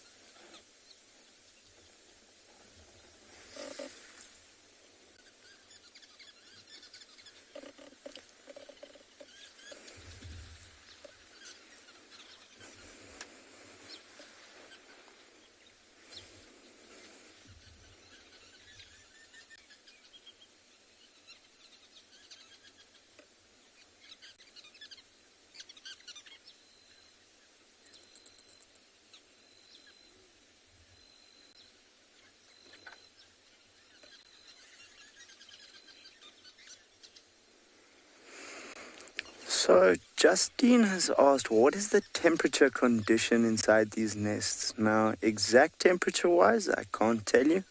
But what I do know is that these nests are one of the reasons these birds are able to survive here all year round, because on the inside it's rather well insulated by that plant material, and the temperature difference in winter can be 10 to 15 degrees Celsius warmer on the inside. So definitely think that it serves a massive purpose there. But in the winter, it will keep them warmer, and in the summer, it's probably a fair bit cooler. You'll find a lot of that excess biomass absorbing the heat before getting necessarily to those nest chambers around the bottom of that nest. So hopefully that answers your question, but a good 10 to 15 degrees Celsius has been recorded.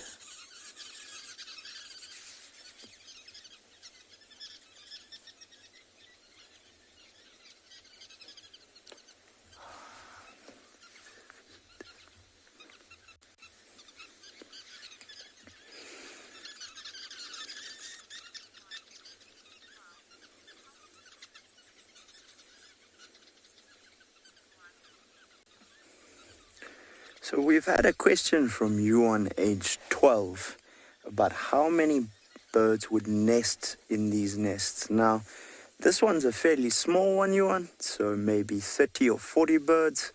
But in the big ones, anything up to 300 or 400 birds. So it's quite a lot for one nest, don't you think?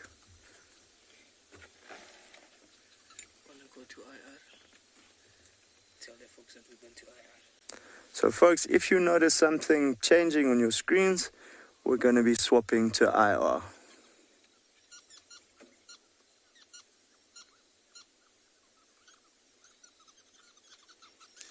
It's getting a little dark here at Tswalu.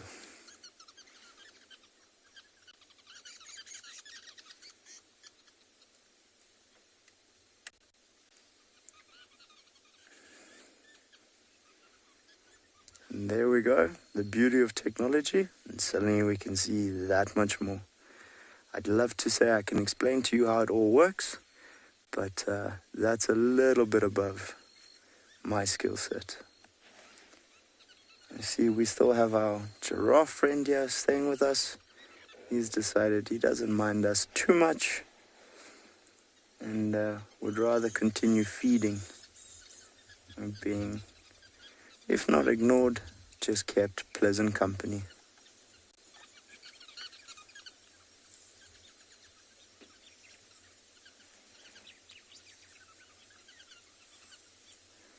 The sounds we can hear that maybe the camera's not picking up.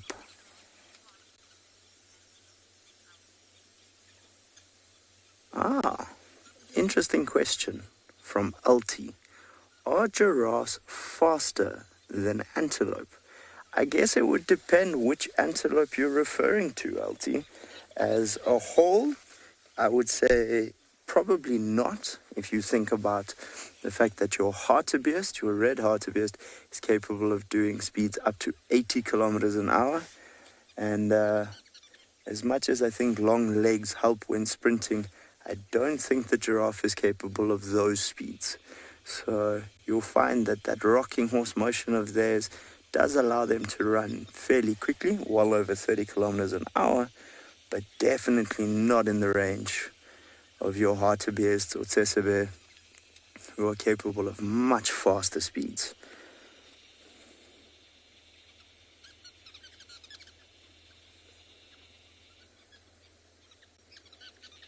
Some old scars on the back there. Those bulls definitely had an interesting time. I think scars on animals tell such a story to a degree because you don't know what caused them, but you know that they're part of their life story and that at some point something happened, and yet he's managed to still persevere through. I think especially with your big cats and the scars on their faces, which are often from fighting, territorial battles maybe, or against other predators, they tell such an amazing story. But in this character's case, I'm happy to see he's still in good nick and carrying on with his dinner.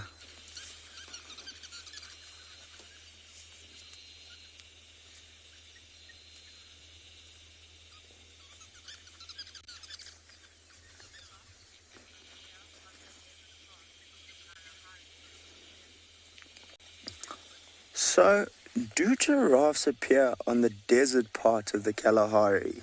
A question from Ian, and my answer is yes.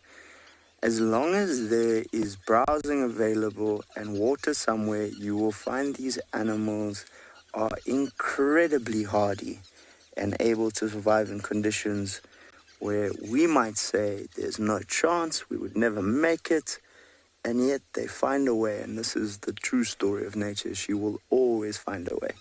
So yes, you do find them in the true Kalahari, maybe not always too far from water or from certain areas where you will find available browsing, but I have seen them in the desert before.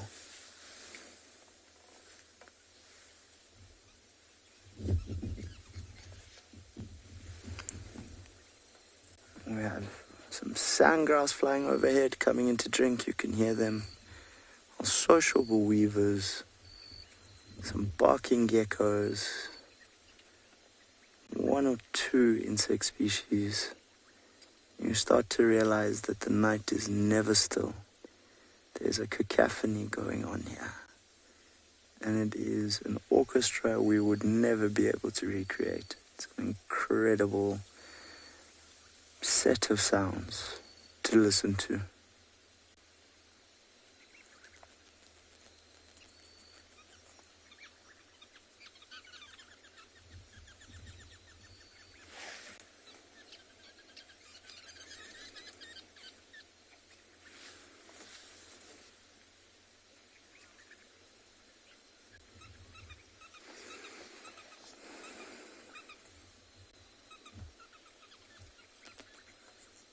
Let's take a moment and just see how many different sounds we really can hear.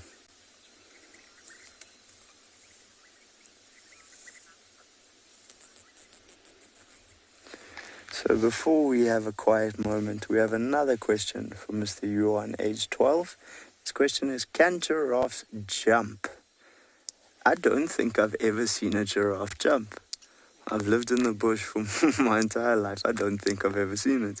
I've seen them when running. It looks like a rocking horse, but I don't think I've ever seen a giraffe jump. I don't actually know. So a very cool question, little man. But I actually don't know how to answer it. I wouldn't say it's impossible, but looking at those knees, I think he might have a bit of a hard time. And when you're that tall, you don't really have a lot that you have to jump for, because you can feed on the top of the trees.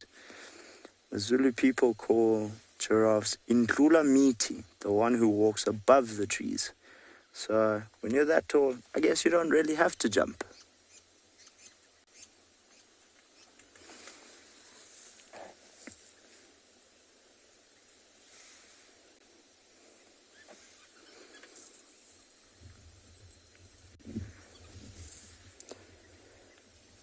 So I think our plan is going to be to start up and take a slow bumble and see which denizens of the night we might be lucky enough to come across. As always, you never know in the bushvelds what you're going to find. So we're going to leave this male giraffe and say goodnight to him and carry on with our adventure. We are going to be reversing just so we don't bother them. So be a little bit of...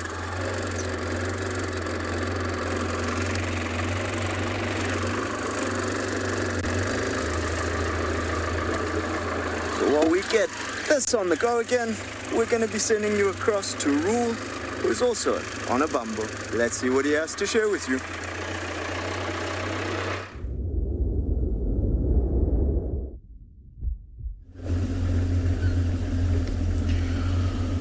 Alright, at this time, I'm sure you guys could have figured that leopards are quite hard to find. So we couldn't get into the riverbed earlier on because on our way there, after seeing that chameleon, there was a herd of elephants that was also making its way into the riverbed. So what we've done, we've been driving on the bank of the river. However, we are about to get to the riverbed now. So we'll get inside the river and then just do a drive. When I was there last, there are a few puddles in the riverbed, and with that nice open sand, maybe we'll get lucky there. And so we'll carry on with our game drive as well. Just keep driving around, see if we'll be lucky in the riverbed. And then if not in there, we'll come out to the banks, to the other side of the riverbed, and then see if we'll try our luck there. There's quite a lot of tall trees, also a very good place to look at. Maybe the leopard might be coming down for a drink inside the puddles in the riverbed. So we'll see.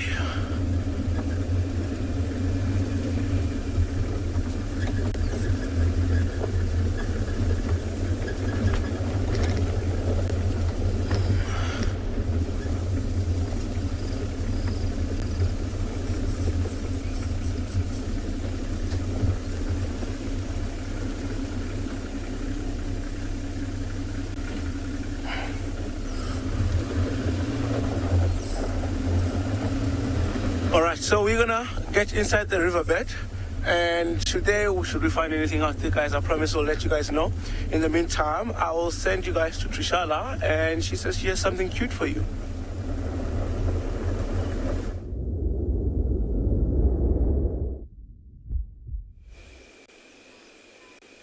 Oh, Ruel, I hope you really get to find your leopard, and the riverbed is a great place to look. So best of luck there. I found 2 scrub hairs, and yes, our IR light is working. And that is just great. These 2 scrub hairs have been very good to us because they've been bouncing about and they've finally settled down. So we can look at them, and very cute indeed.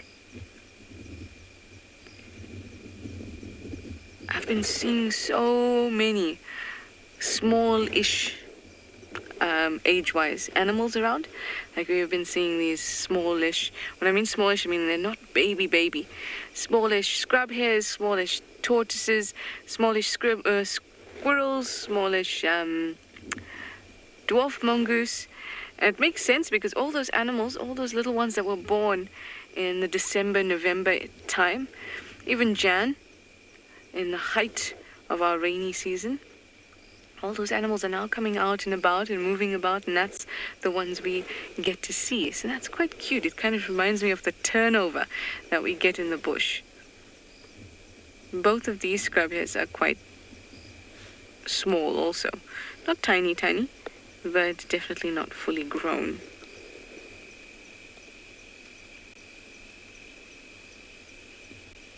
And scrub hares are actually independent around a month old.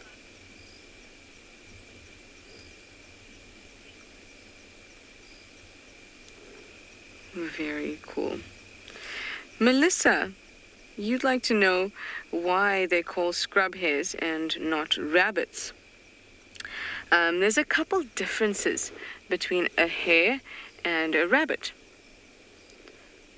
So for a scrub hare, like I said, they reach independence when they're about a month old. So they don't need mom and dad after a month old. Also, as soon as they're born, we say that they're called precocial. That means that when they're born, they can move, they can see, their eyes are open, but rabbits not. So rabbits have to spend a lot of time within their group, and they aren't born with their eyes open. I'm sure, Melissa, you would have seen baby rabbits or pictures of baby rabbits, and they look very, very vulnerable. And their eyes are closed, and they need to be able to have mom and dad around, or mom especially, in order to survive. Now, rabbits also have burrows. They dig into the ground and they make burrows, and then their youngsters live in those burrows until they're old enough to come out and fend for themselves. But scrub hares, they don't have burrows. They just live on the surface. That's the major differences between scrub hares and rabbits. And this is a hare. That's why it's called a scrub hare and not a scrub rabbit, because it displays those behaviors.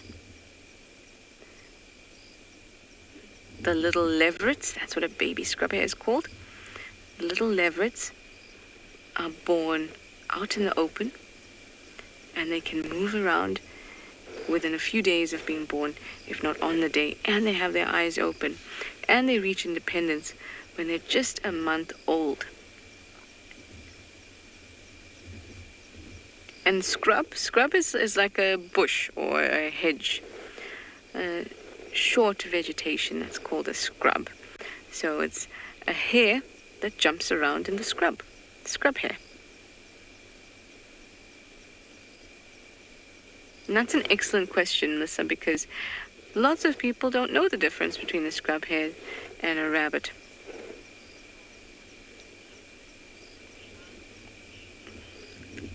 Rian, you're 9 years old. You'd like to know if a scrub hare is faster than a jackal? Well, that's very, very specific. I'm not sure if a scrub hare is faster than a jackal. Considering the way that they move, the way scrub hares move, I think that there would be definitely be some competition. See, the difference is that a jackal and a scrub hare move very differently. A scrub hare will sprint and then move from side to side and side to side, and that's what distracts a predator. They don't know which side the scrub hare is going to jump to, and they can't predict. But a jackal doesn't move like that. A jackal moves in a straight line. It's not agile. It can't go from side to side to side to side. So I don't know which one would be faster, because I've never seen a scrub hare just sprint. And also, I've never seen a jackal just sprint towards something. I've seen them kind of trot. But that is a very interesting question. You know, if I had to pick, I would say that the scrub hare would be more agile and would jump out of the way quicker. And because they're small and close to the ground, they can escape quite easily. So if we had to say they were in a race, but the race ended in who would get eaten from the scrub hare side, or who would get fooled from the jackal side, then I would say the scrub hare would win.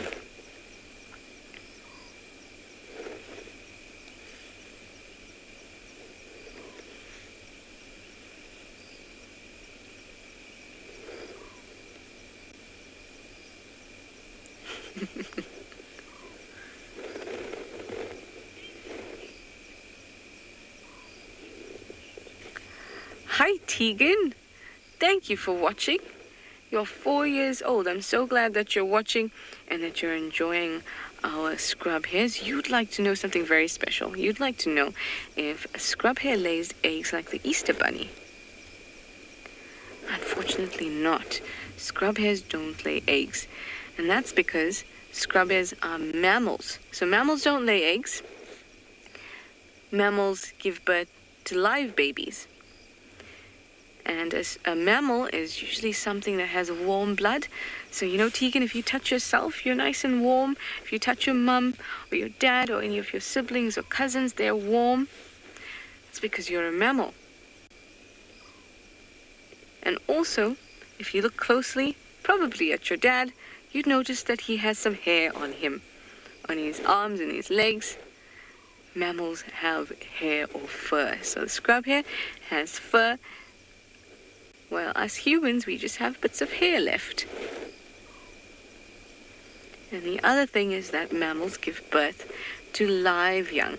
So the babies are alive when they're born and there's no eggs. As for why the Easter bunny lays eggs, I'm not sure it actually lays it. I think the Easter bunny just uses the eggs to hide for all of us so that we can pick them and find them when we go on an Easter hunt. But I don't think the Easter bunny lays the eggs.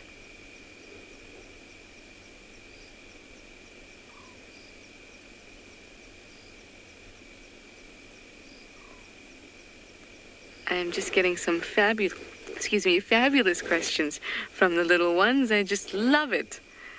I love it. The scrub hare is very obliging.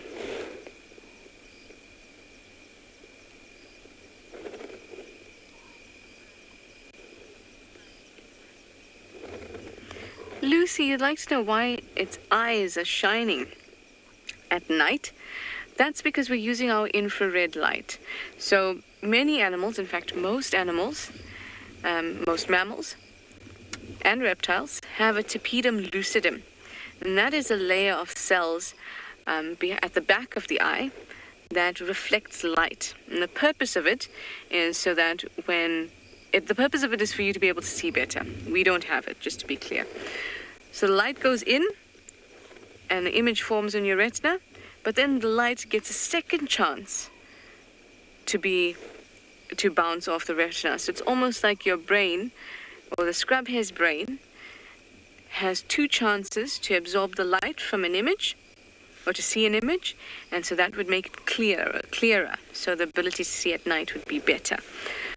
It only will look like this if you shine a light into the eyes of an animal. You might have seen it with your dogs or your cats. You suddenly see those eyes shining in the darkness when it catches a bit of light. Same thing here. But we are using infrared light. So this is light that we can't see.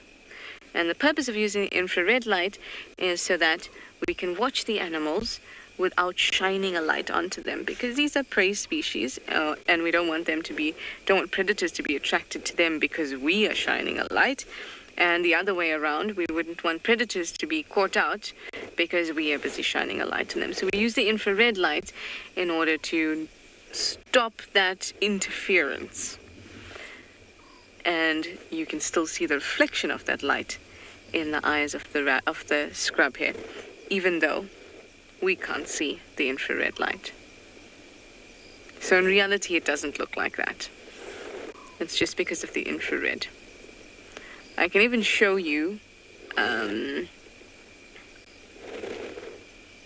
with the spotlight, but not right now because we're already in infrared, so it won't work. But I can show you with the spotlight maybe tomorrow evening. Well, we're still in color, so then you'll be able to see the reflection that come out of like Wildebeest and Impala and all of that.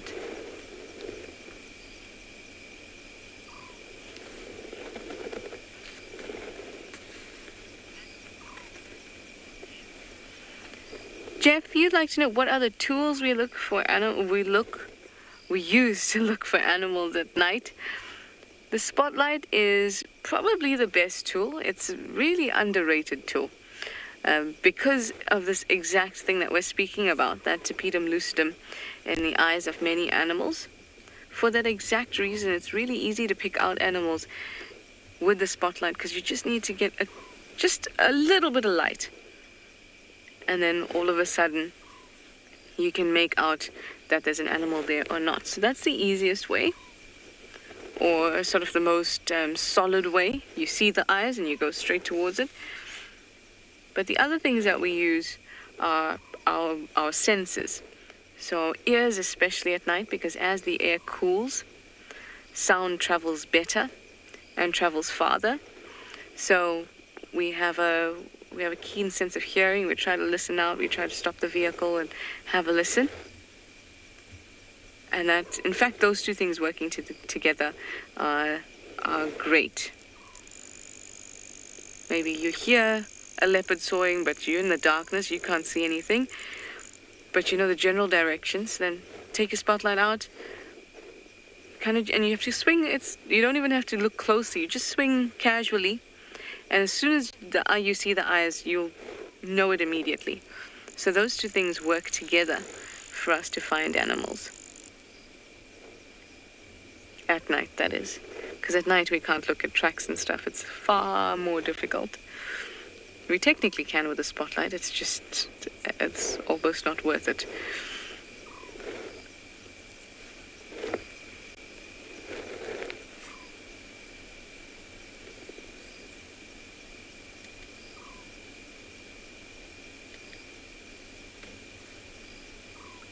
Chomping away. You'll sometimes see these guys in the daytime too, because their largest or their biggest predators are aerial predators. So when it's overcast and rainy, you might also see them out.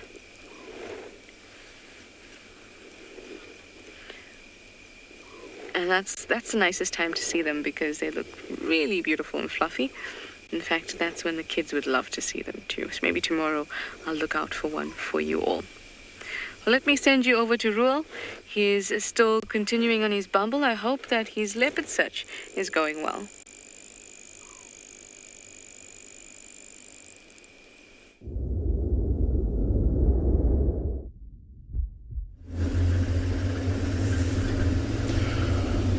All right, thank you, Trishana. The search is still going on. We've just been in the riverbed, just did a little section. Couldn't find anything there. We did see tracks of one lioness. But we came out now when we're driving in the central parts of the reserve. We're hoping that maybe we'll be lucky to see anything, or maybe get to see one crossing the road. At this point, I'm sure wherever they are on the move. There are reports on the other side of the reserve, which is quite far, that they have found a female leopard, but she's also on the move, and she's moving through a very thick section as well. So hopefully we get to see, or maybe get to find a different leopard in this side of the reserve. For now, I think we're also going to keep driving around and see if we'll have any luck anywhere.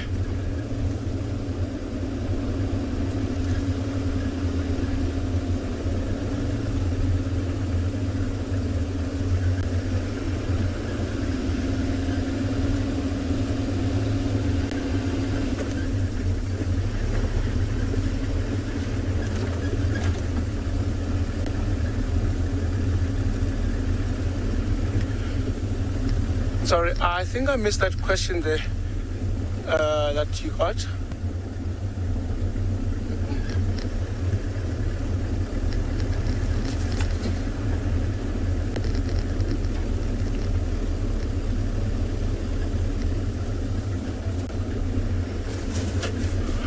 Oh, sorry, yeah. You're asking how many known leopards are in Ngala. There are quite a few. So there is the Ngala female, which she's got her own youngster. There is the Tswalu female, which had two. There is the New Zulu female, who's also got two very small youngsters.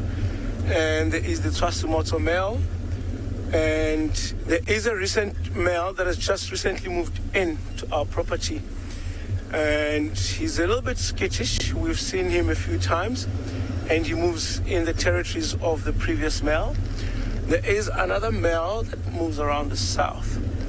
And if you go to the western side of the reserve, there's also a few other leopards that move there, but most of those on that side do not have records. So I think at least over 8 to 10 leopards or so that we know of.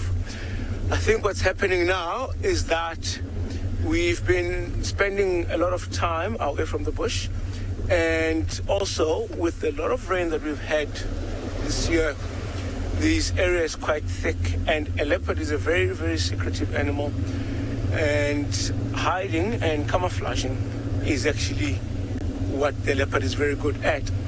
I think with the tall grass and the thickness of the bush, it's easy for us to actually drive past one of these leopards. Sometimes you have to be really lucky to get to see one. And sometimes we search for days without even having to find one leopard. I think that's one of the reasons why. That would explain why it's been difficult to find leopard for the past couple of drives.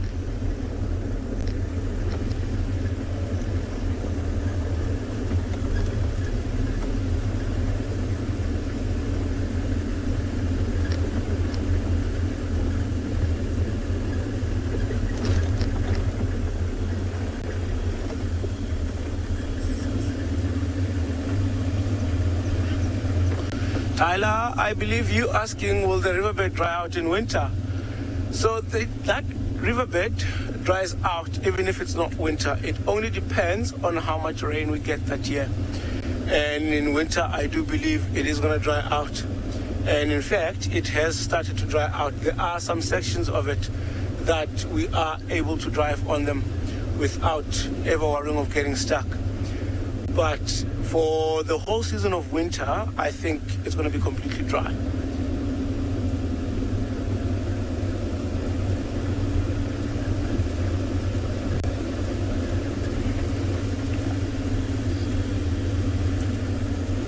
I think it's one of the few things when you drive in the Timbawati now, because of the amount of rain that we've had, you could easily get stuck. So you have to always constantly keep thinking at the back of your head.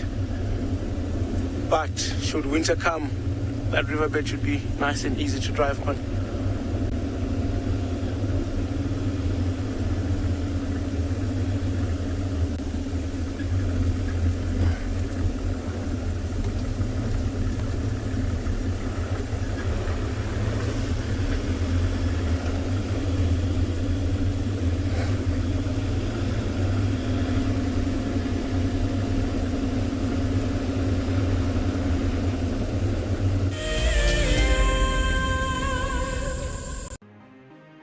It's the month of March and WildEarth is offering you the chance to win a brand new prize. Sign up to be a WildEarth Explorer and you could win a 5-day eco-training ranger experience for 2. Eco-training is the pioneer and leader in safari guide and wildlife training in Africa.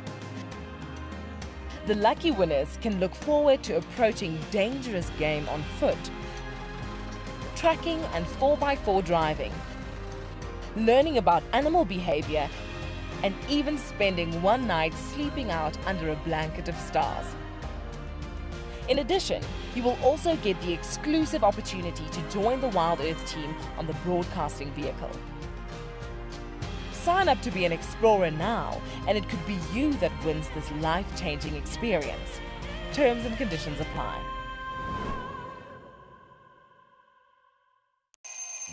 Our lives are dictated by alarm clocks, traffic jams, constant multitasking, and countless distractions. The wilderness is where many of us feel the most human. On a bushwalk, we become part of the natural landscape. As you step off the vehicle, everything comes alive.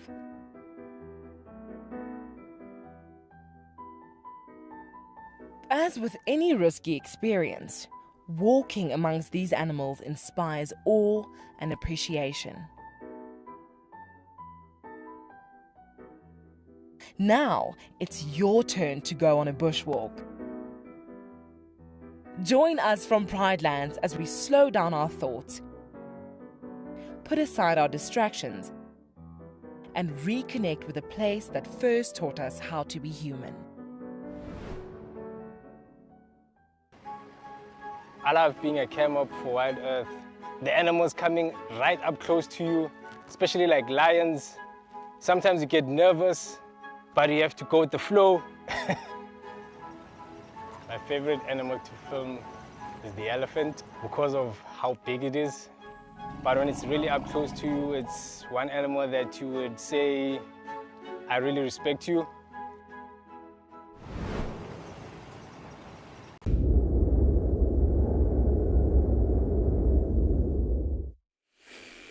We have found some gnus, or the humble wildebeest, a nice herd of them. Just here on quarantine, not too far from camp. They've made themselves very comfortable in this area, along with the impalas and some of the nyalas as well. So it's always a good scene. Not bad. Now here you see that they've also got that shiny eye. So it's not just the scrub hair, it's got that shiny eye at night. The reflection from that tapetum lucidum.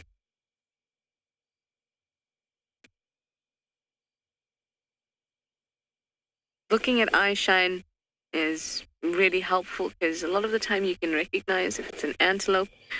I haven't felt so from the color, but lots of people say that they can, from the color of the eye shine, determine what animal they're looking at. But I look more at the height and the distance between the eyes to tell me what I'm looking at. And obviously herbivores have quite a distance between their eyes because they are looking for a greater field of view than a predator who's got a better depth perception, so their eyes are more front-facing and closer together than an antelope's.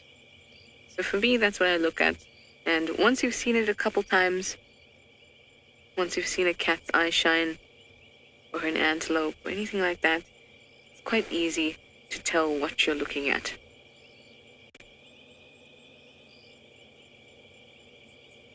And then those animals that are close to the ground also gives you an idea, at least to what category. Those animals that are close to the ground also. Yeah.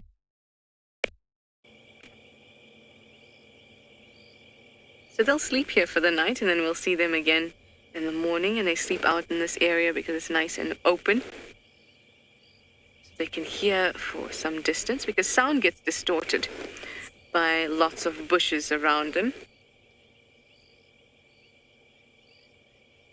So if it's nice and open, they can hear. There's other antelope around, so there's more eyes, more ears.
This program features live coverage of an African safari and may include animal kills and carcasses. Viewer discretion is advised.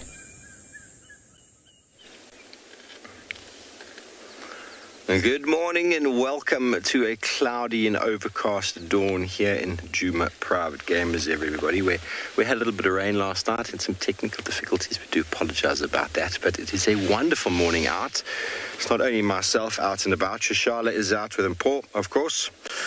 Josh and BK are out in Tswalu Kalahari. They're going to be looking for some meerkats. Yapi and Khat are out in Ngala. No doubt they'll be trying to track down some lions. And